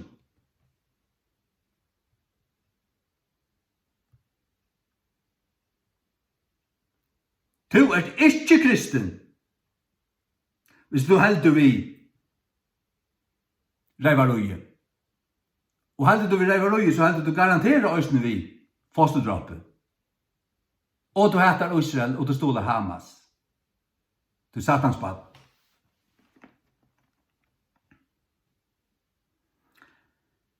Som kjennande døm gods, at tar som fremjar slukka loter, er det verdig til deg, ikke bare gjer henne som, men han var fragt ut ham som gjer det. Han flatta de som gjer det, og de som han var fragt ut i sammen. Som kjenner døm gods, at de som gjer det er verdig til deg, og de som har fragt ut i gjer det som det i østene. Så at ikke bare til fremmesløk, ikke bare gjer henne som, så de gjer det i østene. Gjør det røstene, vi togene. Og har fragt ut ham som gjør det. Har fragt ut henne, stola dem. For om man avla seg å flagga for dem. Vi helvete flagga det ikke. Jeg sier det på sannløkene, altså. Og først to ilt av tog at det skal finnes en maver i fargen som sier sannløkene er tvoi tog ut, bønt fram og harst og bønt fram og først ilt av tog. Så er det tog at lignen og togaranden har tidsi bygg ut der. Det var det.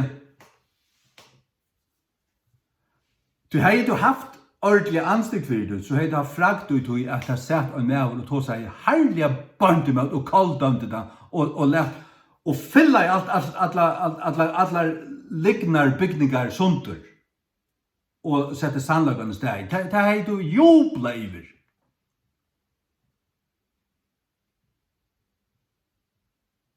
Jeg fagnest iver til å køyre en fløv vi Peter Rockman fra her, som har fyllar at disse moderne og bibelkritikerne og til tekstkritikerne og tar som halda vi til alexandriska teksten og til vi fyllar der sånt og nevner der ved navnet og avduga der. Det gjør til at lignen alt er bare javna ved hjørna. Og så er lukka som bare så stender sannløysen etter. Og de som snakker om kærløyga, sann og kærløyga som er velvild, han hever ikke fragt og misgjer. Sann og kærløyga hever ikke fragt og i tusen du kallar abort. Og så lakna litt år. Det er egentlig fosterdrap, kallar det her til neks.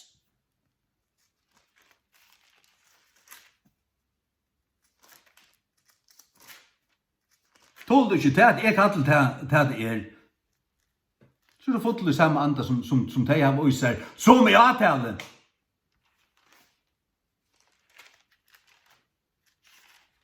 Du tykker synd til dem som i avtale. Ikke være så herlige vidt deg. Ikke være så herlige vidt deg. Ikke fylla deg sånt og sånn. Ikke kalla deg så ljøt år som at det her. Men nå synd til pener vidt deg. Jeg kan ikke være pener vidt deg. Jeg vil ønske at jeg vil pener vidt deg.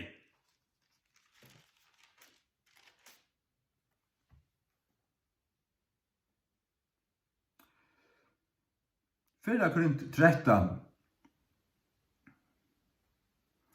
om velvilden, hon fegnast ikke i misgjer, men fegnast i sannløkan.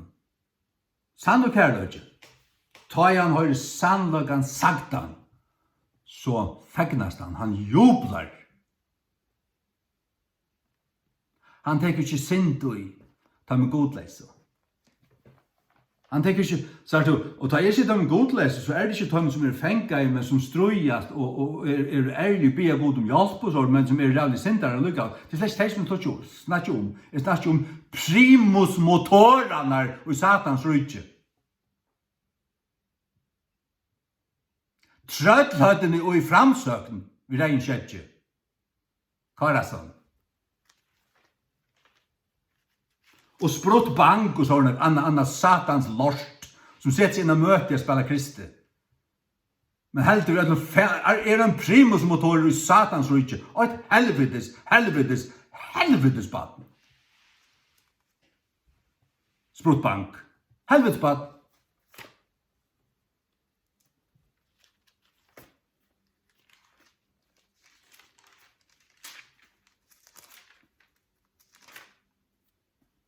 Og det sannlagans ord.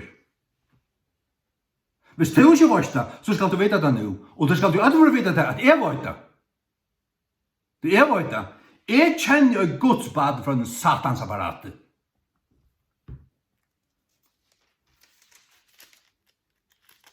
Og jeg tar ikke synd i primus motoren og i satansapparatet. Det tar ikke synd i. Som oppvaksne i kristne landet og spiller kristne enda, men jo djevels impregnerer satanister. Hvorfor ikke spære? Jeg flanger bare ved min tung og gjør jo ikke noe, men jeg kaller det til at det jo satansapparatet.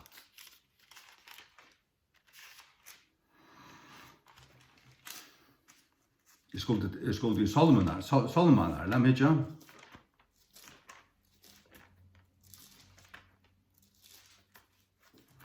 La meg suttja.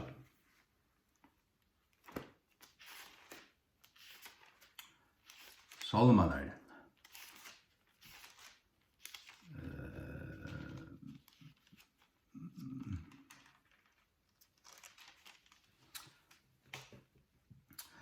Salmur 129, vers 5. Lætt har allar fjamskast og vendast til bekar som heta Sion. Kari Sverresson. Man god standa der imot Kari Sverresson. Og måste fjamskast og vendast til bekar. Man god trusta det nere til hålet du skrestar oppe ur til satans ormur.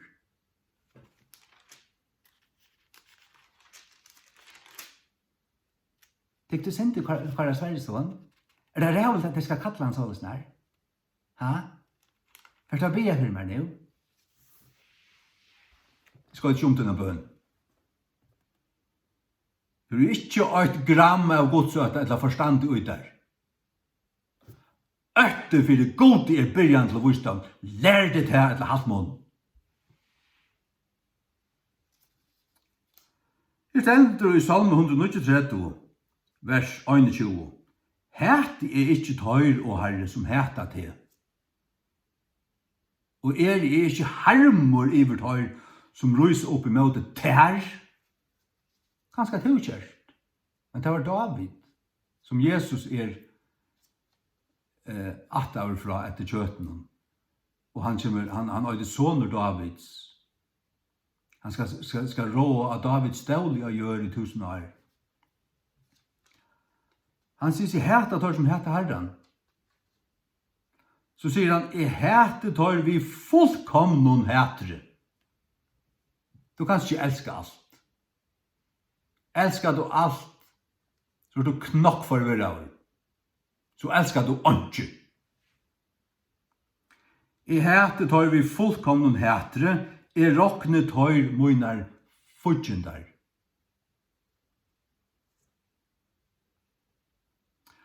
Sånn kroin 9.2. Altså leser jeg altså ur Guds ord, lett ikke hva du helter. Eller hva du føler. Folk for denne tåsasøtene som amerikanere gjør, jeg føler det. Spær meg for dine følelser, jeg vil ikke bide hva du føler. Det ikke interessert av det. Sånn kroin 9.2, og Jehu Hananis sonur suttjare for å møte honom og sier til Jehoshafats kongs, skuldes du hjelp hinnom av godelio, og elska tar som heta Herran, Hetta en Guds profeter som sier vi kong, skulle du hjelpe ham og godlig, til som vi færne på i framsøkna flotjen. Halt at det kan være gøy, til det er alt tvørst ut jobben impregnere i satans tossød, alt sånn. Og det er større tossød, hvis det her er til at påstand at det er kristen. Og jeg kan ikke betesta i klagslik.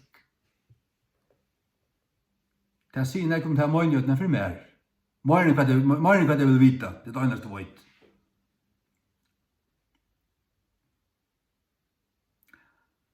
Nei, sjående skulle han ikke elske at hør som eller hjelp henne og godlig, og elske at hør som heter Herren. Han skal råkne at hør som sånne fortjen der.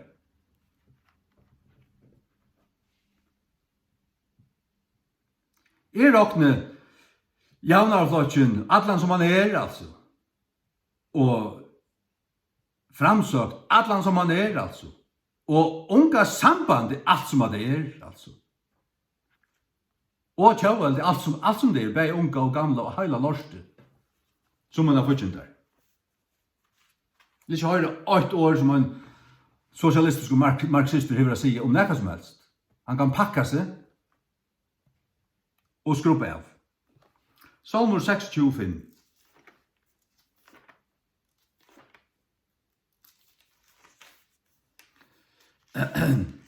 Altså, du tåsa sånne kjører, altså, det er akkurat sånn som du ikke måtte tåsa. Hvordan skal du tåsa? Hvordan skal du tåsa?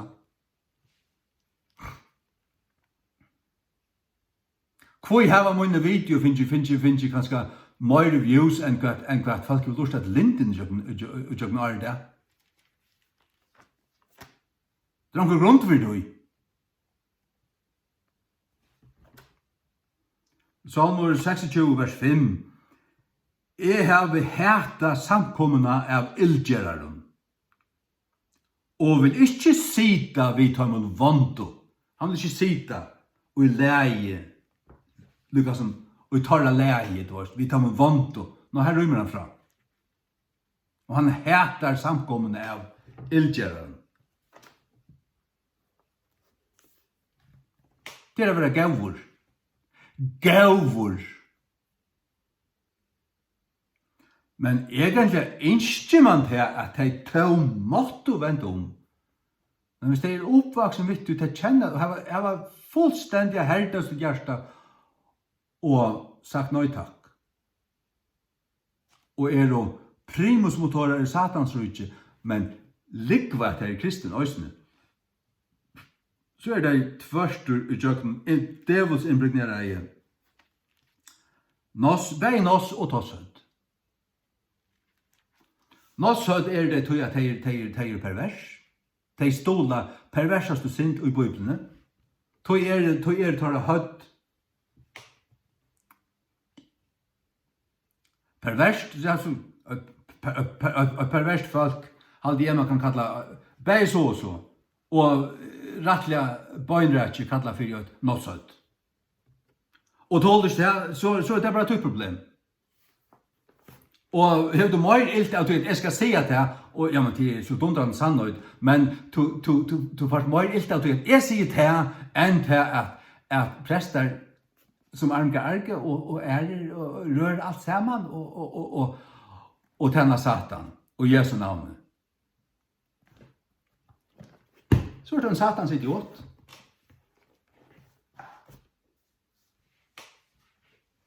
Altså virkelig, ja. Og jeg vil ikke kjenne det, ikke skjønne det. Ikke vise det for min anledning. Læg ikke kjenne det, altså. Du skal takk og vende om og etter herren, og gjerst du det, så blir det å få visdom. Og så heter du ilt og elsker det gode.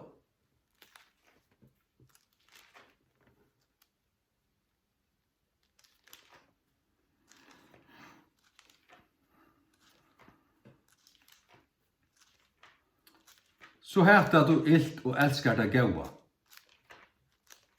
La meg ikke gjøre.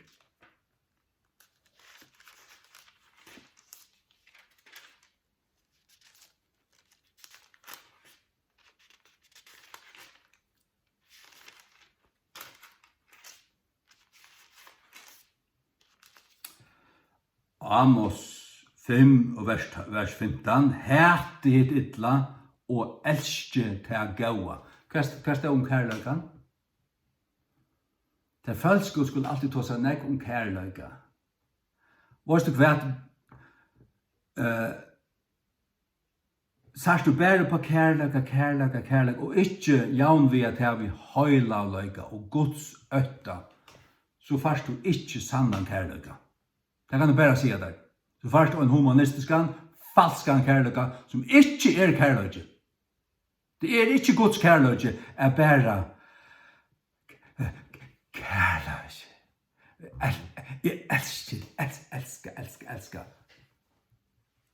Det er ikke kærløyka. Kærløyka feisar fakta, og kærløyka elskar sannløykan og siran, og stendur vi han, og fegnast ui sannløykan og ta handlusaktur. Og hefur onga fragt ui misgjør.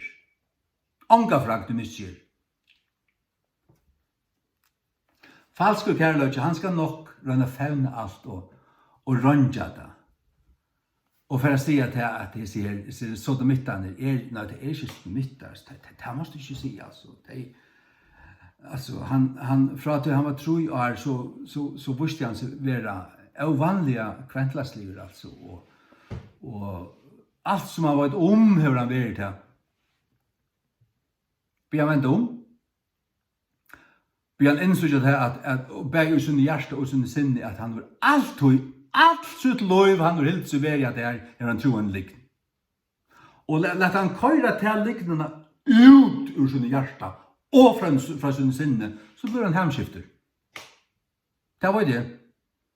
Det har vi sett av neten og en maver som var altså han var dronker han fanglast vi er menn og at her og så har han leva som sodomitter, han var blivet midt i 30 og han ble deia sjuk, og han var slett ikke glæver langer til nekka, og han fikk sjálvmordstankar, men så viltes han tilfeldigvis inn i en kyrkjo, her som han bare sett, bare forvittne, og ble kattlaver, og vendte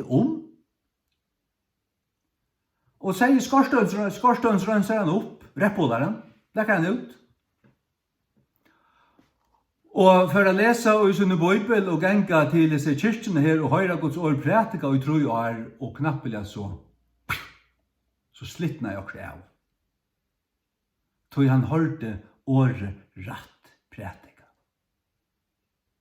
For at man ikke har hørt i heimamisjonen eller nekarstande i førjen og i negv herrans år. De ånden hadde der haft ryggrad, så hadde der visst at der hadde det, og så hadde de skrivet et leserbrev. Om ikke annet så bare alt.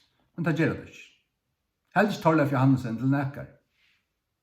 Nevner du Torleif? Jeg nevner Torleif Johansen. Jeg legger ikke spekt i nekkerne av det. Ikke ha spekt i nekkerne av det. Andre spekt for nøkken av det.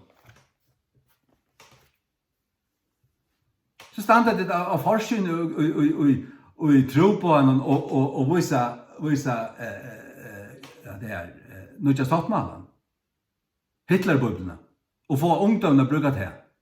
Det er at du vil ikke bøyde til håndene som føyde kom.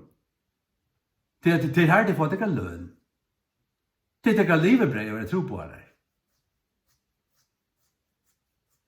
Men så er det en Hitlerbibel. Tøyt bøynløs etter danske Hitlerbibelene. Og det har vært kallet i Danmark som er herrens år. Respekt for slike folk ikke. Jeg har anstigt for det. Jeg har anstigt for det. Det er ikke utan grunn at jeg sitter her i herrens år og bare valgt å si sannløkken akkurat som det er. Det er ikke utan grunn. Tøy at det sier til at landet og folk gjør bruk for det. Og jeg elsker alt landet og alt folk. Og jeg elsker ikke vittløyerne og godshæterne og svigerprofeterne. Tar elsker ikke, tar hætti. Tar ringast av dem hætti. Men jeg elsker folk ikke.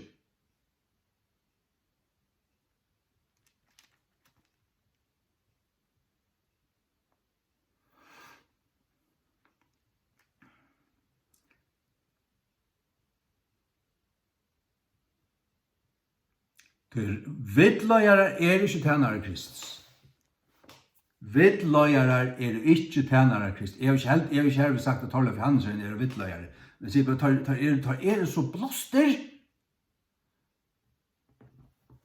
Tar så grunner, og tar så skrelltømmer.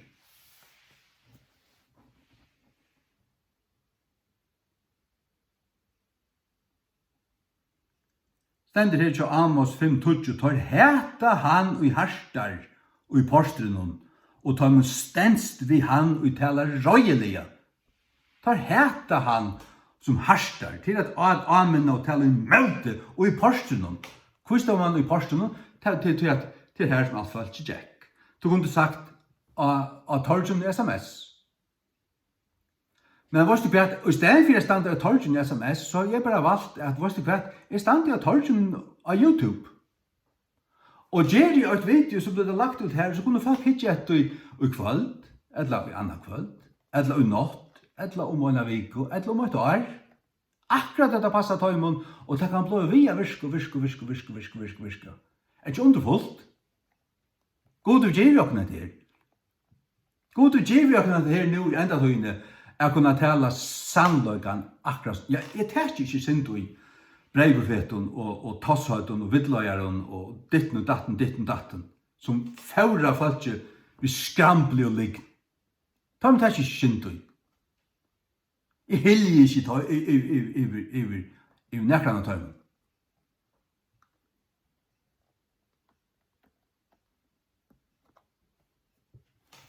Etter min ærlige mening, og i eine tøy, her og til strøy, og et andal strøy om just hese ting, så skiltar man gode og Guds møgnøyt og samfunnet til at tala vi grøyare tungo og spola lignene og skitten av falskene, og ikke teka og blanda det hele sammen, leggja seg opp her, Hamsens rødt, og teka det inn, og halda panelfunder. Her behøver en sosialrådgjøver, en psykolog og en prest, og omkring fra høvstøren og harmamsjønne, så sitter det her, kanska øynene av Bibel, allerhelst ønsken, og så sitter det her og sier sånne mening. Hadde du sett i harmamsjønne siden 2003? Hadde en djevelsens slanka som skriver seg inn i meningshøytene? Hadde det nækka vit og godsøtta og forstand, så hadde det bare haft ikke allit av Guds år og tala til og ikke anna. Det ikke utan grunn at lengst søgjende djiven genga til møtes av det. Løyti ikke varvarslene av munnesal oppi hendene av blindun darun.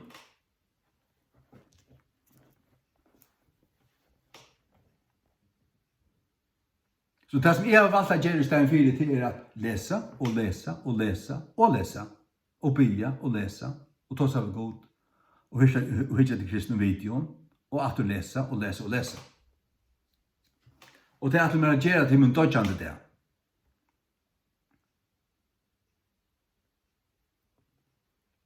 Og gjøre faktisk Guds år og prætika. Så skal jeg lære deg å gjøre en tur til havner. Være en tur i havn. Vi 500 Johannes evangelium og Romerbrøven. Og attast stendur evangeliet. Her det bare tidlig ur Johannes evangeliet og Romerbrøven. Og så en vedløying til frelsene, og så en frelsebøn. Jeg gikk fra klokkan 11 til 4 om dagen. 5 timer ut i 8. Hus, 18 hus i havn. Dutch var det svart kom hjem og bønte til Russo. Det det som jeg brukte min søster leier det til. Hva gjør det til? Sendte du en liten bøn opp til Gud, og be Gud til å være av visdom. Det kan fortelle deg, det gav han meg lengt åren til å bli frelst, hvis du steg over. Jeg kan bare fortelle deg.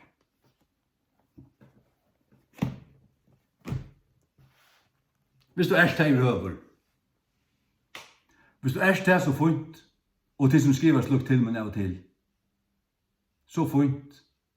Lese tykkara Bibel. Og til hendan her. Kom ut i fjør. Og teksten er for løytel. Jeg har ikke lese etter halten så sin nærre, eller pussa brillenar, eller kjedra forsørgelsesglass.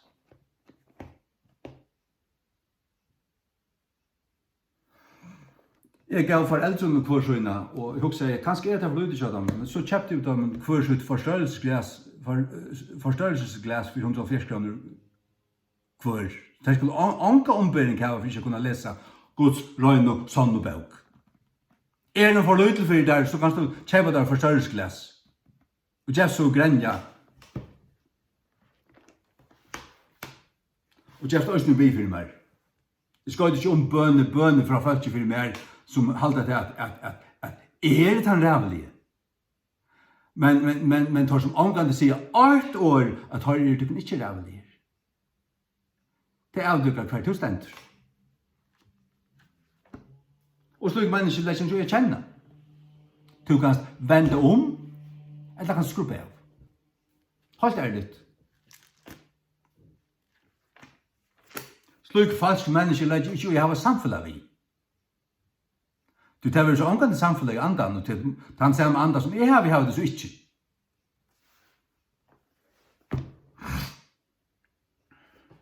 Og god er ikke givet mer enn det vel.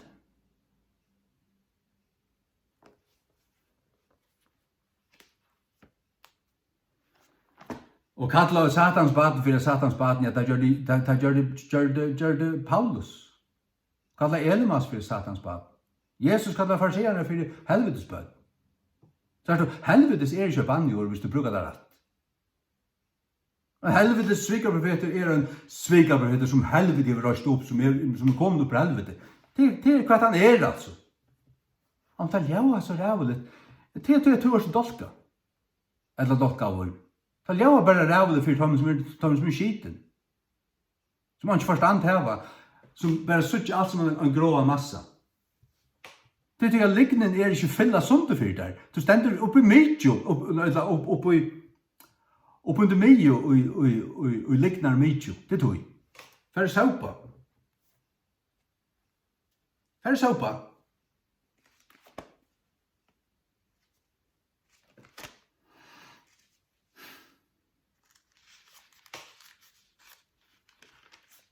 Nei, så jeg sier akkurat som at jeg har ånga respekt. Jeg har respekt for det som er respekt verst. Jeg har anstikt for det som er anstikt verst, og kallet at det er. Jeg tåser fævorlige, og eimjugelige, og karlige, om ting som er fævor, vøkker, eimjug,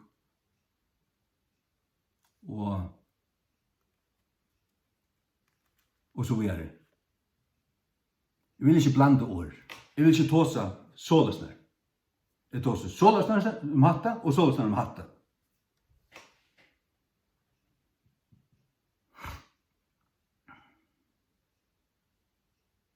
Jeg vil ikke være en hyklare. Hyklaren er nok av. Det har vi sett nok av.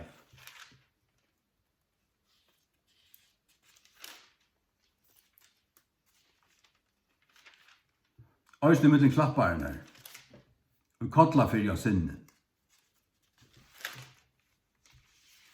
Og man løyde etter undrun, man løyde etter be for det, kom fram til bøn, og så var det bare, du vet, folk levde i sinn, folk som stod oppi av paddelen, som går lovsang, levde sammen avgift. Og jeg kjente ångan, men det falt det. Og jeg taler i ta året, og at denne møte kom akkurat han konan som løyte sammen avgift til moen og spurte, at det ångan hørst for. Er det sannøyd at det er, altså, jeg vet jeg gift akkur?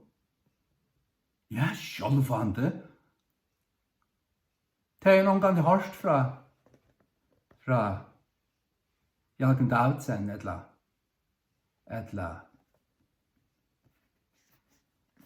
hinnen, klaunen og klaunen. Ankan harfratande. Ankan ting. Det er bara alltså. Skumma allt upp.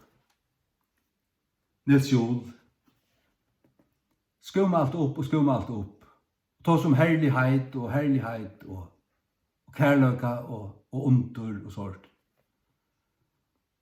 Men sannan heila løyga, nei, det orskar det ikke. Det orskar det ikke. Hætti er ytla og elskje det gauva. Men slutje talar vera elskar og bytner og bi han. Han er en som gav han båskap. Bi han.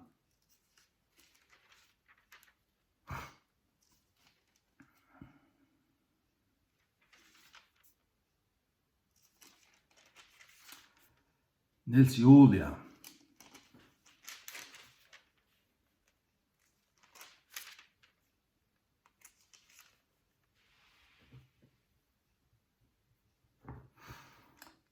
Hosea 6:5, tu havi høgt tøyr vi profeten, og have vie tøyr, det vil si drype tøyr, vi åren av min munne. Herren hei vie tøyr, vi åren av sin munne. Lever du ikke rett, så vil Herren komme med der vi som året og stinka det. Og så ut i stunkende støvene skal du vikenga til denne støv og bli et sannløgs menneske og vente om og hjertekulene og for å elske rettvise. Og så røysa de opp at du. Og gakk så hvor jeg er.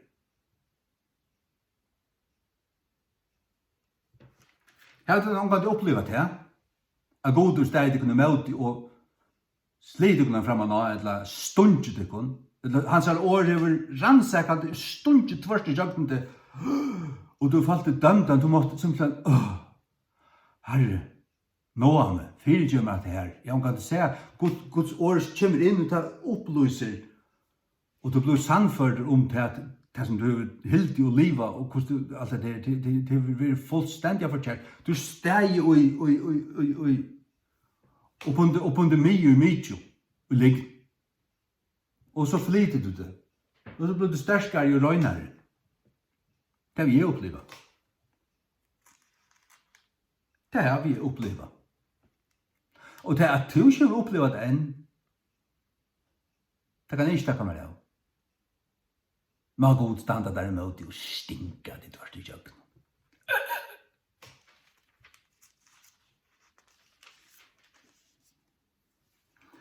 Hosea 4:6, mot folk fest vegna kunnlaga tråd.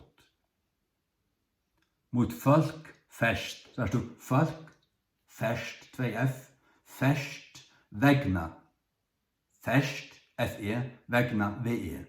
Mot folk fest vegna kunnlaga tråd. Hatt det som 4 år som fyrir lappande etter vattnen. Hatt det først King James, funpussa. Og så heldur du til at den gamla var bedre. Den blinde heks. Åpne øynene.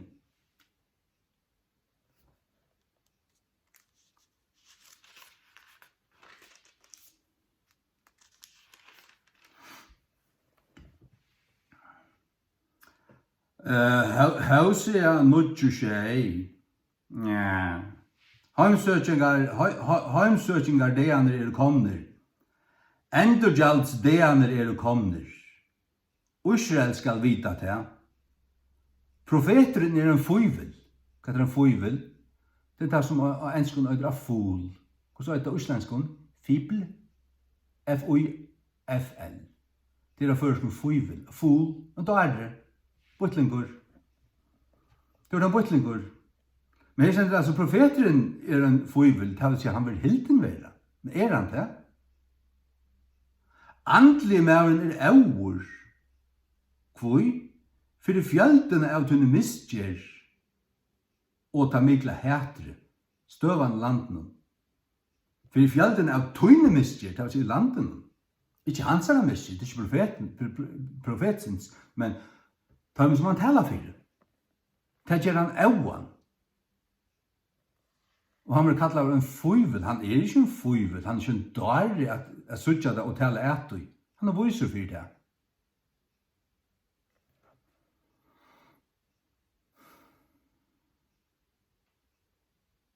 Det stender heimsøkingar det han jo kommet. Endurgjald det han jo kommet. Det vil si herren kommet heimsøkja. Det til å døma. Og så sier han endurgjald det han det vil si han kommer endurgjald av valgjennom. Israel skal vite det. Hvordan var det Israel da? Jo, av til profet, Gud sender sine profeter å se dem sannløyden. At det tar som du ikke vil be for det. Som ikke har antlig nosser å si av folk noen sannløyden. Du tar reiast. Du tar elska mamma. Da renner toknast mannen. Du det ikke kjenner Kristus. Paulus sier det.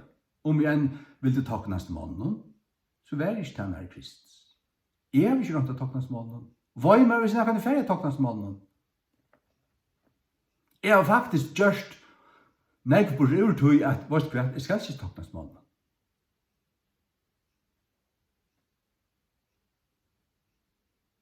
Og så gjør jeg bare opp i meg selv at han og fyrer Guds asjon, altså.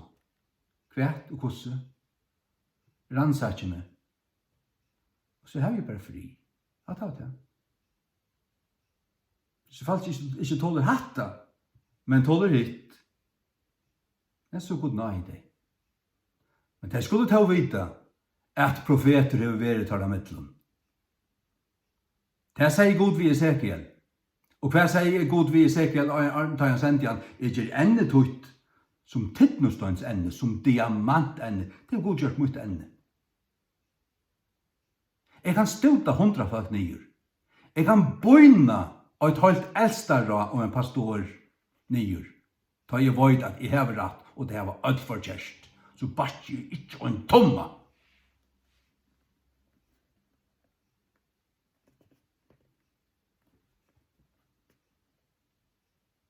Jeg vet hva han under og hva han tænen.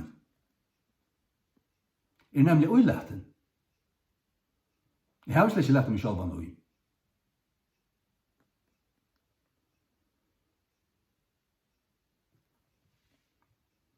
Jeg halte det god fikk sin vilja lengt og langt ved meg. Jeg bardes det møte, var møtressen. Men ta jeg gav meg bare 100% bare bleka meg av blaman sammen med innom. Så var det bare nok å gjøre, og jeg har vært opptidsen av å gjøre det. Og det enn. Og rattlese hver morgen enn. Neste utgave.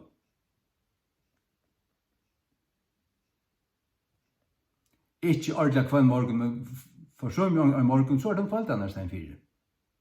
Og så det, hvis vi ikke får ut av både Guds år ut, så sitter alle leier det en stein 4, øysene. Og så kommer jeg i jøkken, jeg har langt vært flere for i jøkken på Bibelen, alle Bibelene, så sier han det. Andre utgave for prentinger.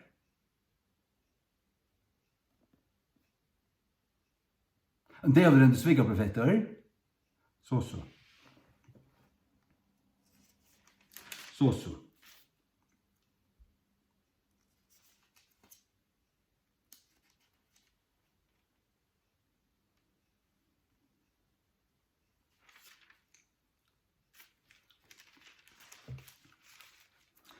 Lad deg ikke på Mika. Amos. Jona. Ikke Jonas, det grikst. Han hadde Jona. Og hebraisk. Og Mika. Der har Guds navn og i sånne navnene. Og til man fjerna. Det er med alt denne hatt det navnet. Vi skulle omføreska det. Føreska det. Nei. Ikke føreska det mer nøyut. Han Abraham, men så Gud gav henne navnet Abraham. Og hun Sarai, men Gud gav henne navnet Sarah. Gud gav dem sin andadrott ut av navn, ut av essens hva det er. Så Gud viser her at han mener først han har kort i hvert navn. Tog øydran Elia i første King James. Og så kan du livra for Dahl og Victor alt det du vil. Jeg skøyner meg vet av. Og så skålig blæser jeg at han har blæser jo ned til helvetes. Tål du ikke det, så kan du pakka det. Pakka det.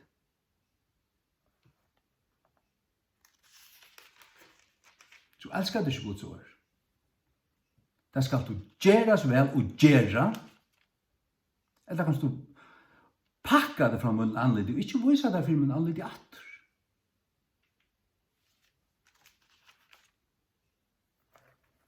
Herre, ja, som jeg sier, tittnostøyns ende.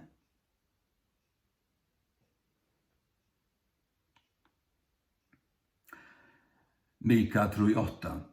Men sannelig, det fotler av kraft vi anda Herrans, og av døme og av makt. Kunngjera Jakob hans er misbrott, og for Israel hans er synd. Synd må øyda synd. Du kan ikke snakke om nøye utan til at synd synd. Synd skal være synd. Og ta i synd vir innsatt og satt være synd, så kan du snakke om nøye. At da kan du fortelle dolamannen og feremannen. Hva det fer? Hva sin fer? Det Paul Ferre. Paul Ferre? Ja, Paul Ferre! Den gamla trøttelige Klaksvik. Som satt i under 12 år sammen vi dolamannen. Og linden, jeg tar seg, nei, Guds kærlighet, nei. Og underfullt herlig, deilig, og så flenner det som, jeg vet ikke hva, alt falskt, det så opp, geiler og falsker.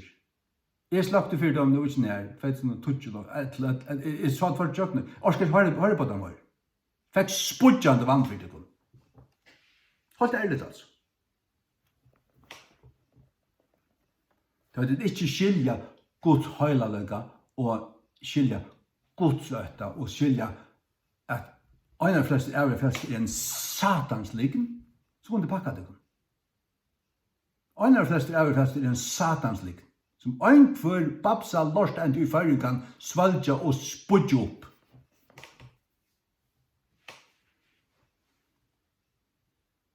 Det har vi så digitalt prekva av min kanalen at Åsas en satanslik. Og en kurs som kan lust etter tog og ikke innsutja det. Han falslærer.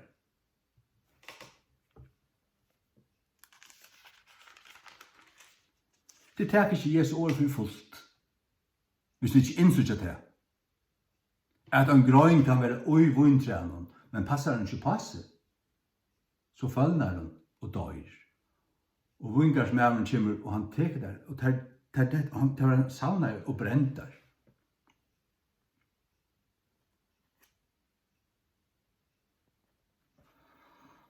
Og det flytter møtjan her, som atler hadde lamper, men det sløknar ikke at han men 5 hadde eika olje i konnen, og finner det så å brenne atter. Men her 5 som da slakna så, her slupper ikke inn til Brittlevs kvaldmåltøy. Så her han. Hva det til? Hva han til Jesus? Hva Møtjanar til kyrkjan? Men det blir jo alle som brennande. Det var alle fleste hadde høy andan. Men 5 slupper ikke inn. Det var mengur babsi utanfyrir å døma deg. Ta vera der ytler vi tar som har lært seg, og ta av røtten. Og vera det bæger etter ta i bostadskingen hent, så vil du nyslien til en fastlærere drumportverst. Ta komma det etter der, ta vera det ytl. Og ta av røtten.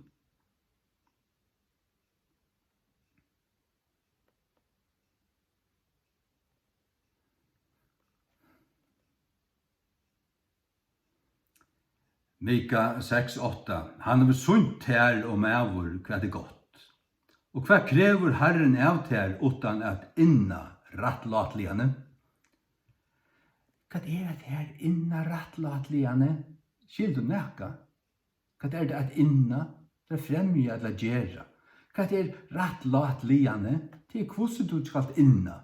At du skal inna nekka rattlat. Og rattlatan hot. Åren sier seg selv, altså hvis du overhøver ordet tossa, men det er jo så stolt og oppblåst og mot resen, utan at inna rattlatligane, og at elska miskunn, og at genga ei mjukjeligane, vi tunnen gode, gakk to ei mjukjeligane, vi tunnen gode, og elska sannløygan, elska sannløygan, kjeip sannløygan, sel han ikkje. Hva skal det stendur? Årdøkken 23. Hvordan var det til? Vi har arbeid og arbeid og arbeid og arbeid og arbeid og arbeid og arbeid og arbeid og tala og tala og tala. Vi går til året. Vi år etter år etter år etter år etter år.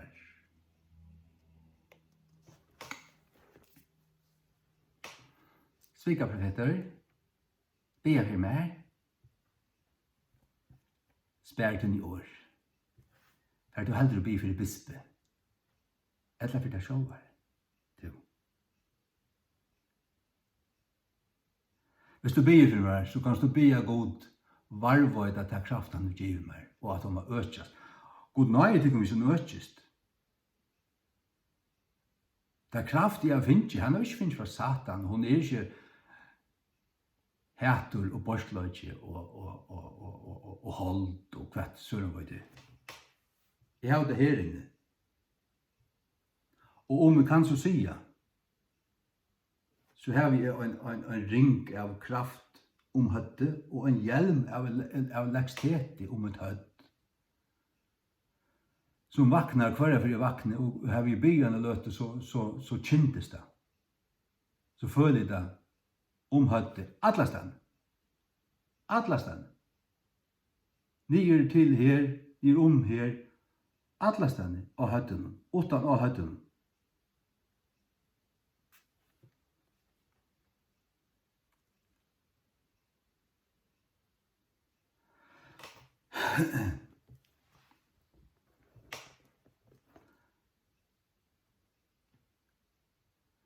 Så annarkvart har vi det finnes det fra gode, eller er det djevel som impregnerer og besetter og har fotler til Anton og kvært og hva det.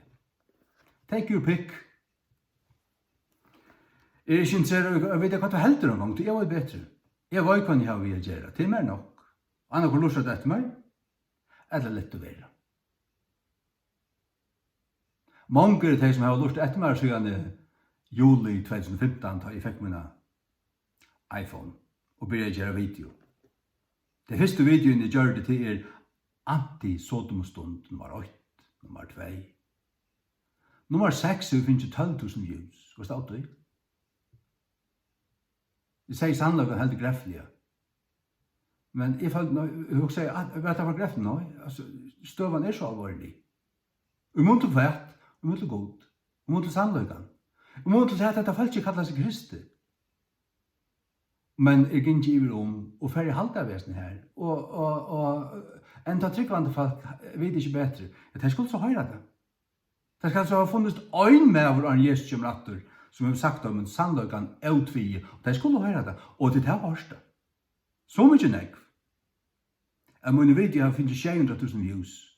For jeg har trustet for folken. Hvor ofte ganger har trus oppi 600? Første ferier. Hver føringer hukt etter min videoen, etter første videoen som er. Det er nok snakk. Altså, hverst mannsbaten, etla, altså i mye drokna. Det er rettelig nekk. Hvis jeg skal si det selv, nå sier jeg å si det, og i verden av meg selv, til at jeg visste anker til å være nøyut.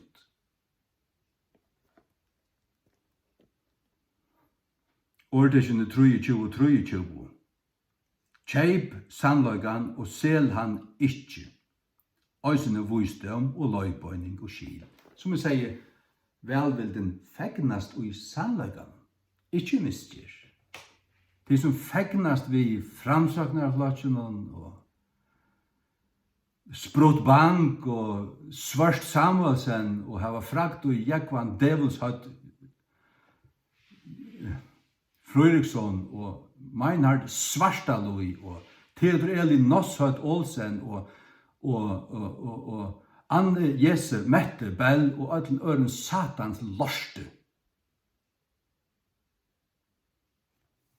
Til av det samme, til av drusket ut ikon, og til en frukt av tusen til av ete, og jeg sier bare vel gagnest ikon.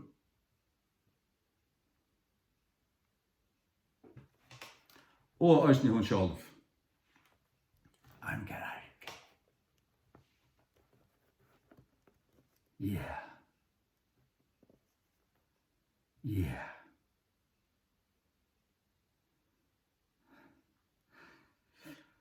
Hetta ikkje vere til stortløkar jeg gjørst det her. Kvöld etter kvöld etter kvöld etter kvöld. Det etter det og i åravis. Ikke til stortløkar. Til tog at jeg i min innasta hjärsta setta nei ut. Fyrir te som lustar. Og i sannum kærløka til tøyn som lustar. Og det som drøyver meg, det er kærløse til Guds. Kærløse til sannløygan. Og anstigd fyrir til skræpet som skål inn i dette land. Som hever Kristi spjaldur enda. Til helvetes vittu. Til helvetes vittu. Jeg sier til helvetes vittu.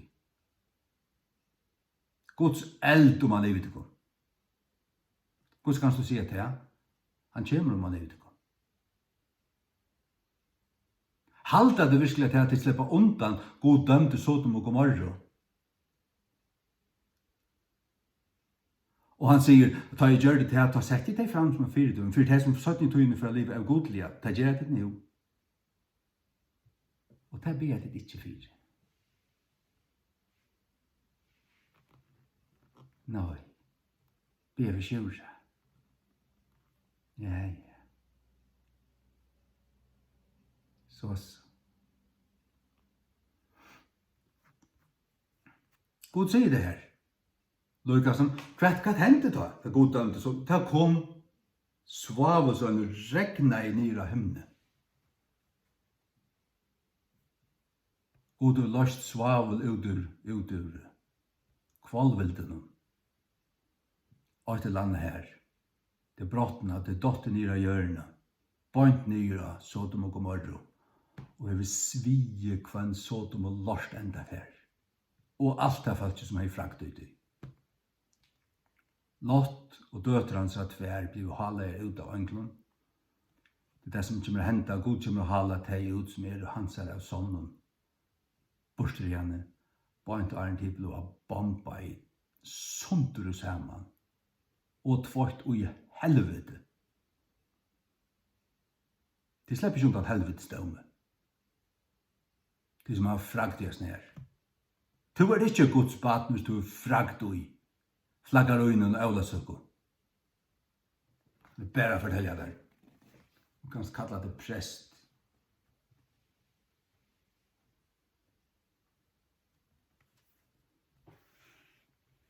Det er ikke frigjør av gjør for en Jesus kommer atter. Bispor kan genge og marsjere alt hva han vil for frie under friarmersen. Hva skal friarmersen gjøre? En bråten krosser til et okkulttegn.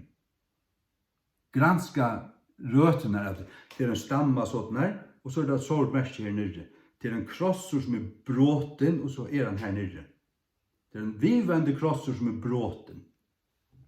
Og så er det en ring rundt om til merke til at det er bundet til træl, til trælehaldet til Satan.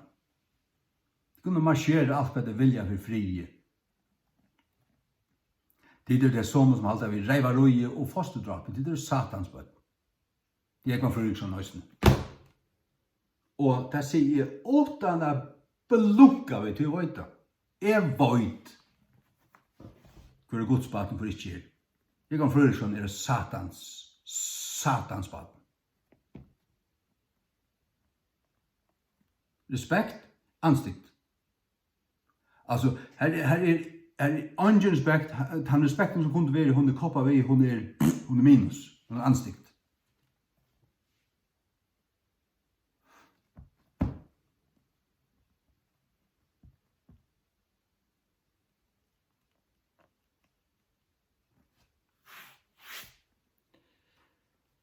Det det. Jeg vil ta seg ut 2 timer i kveld.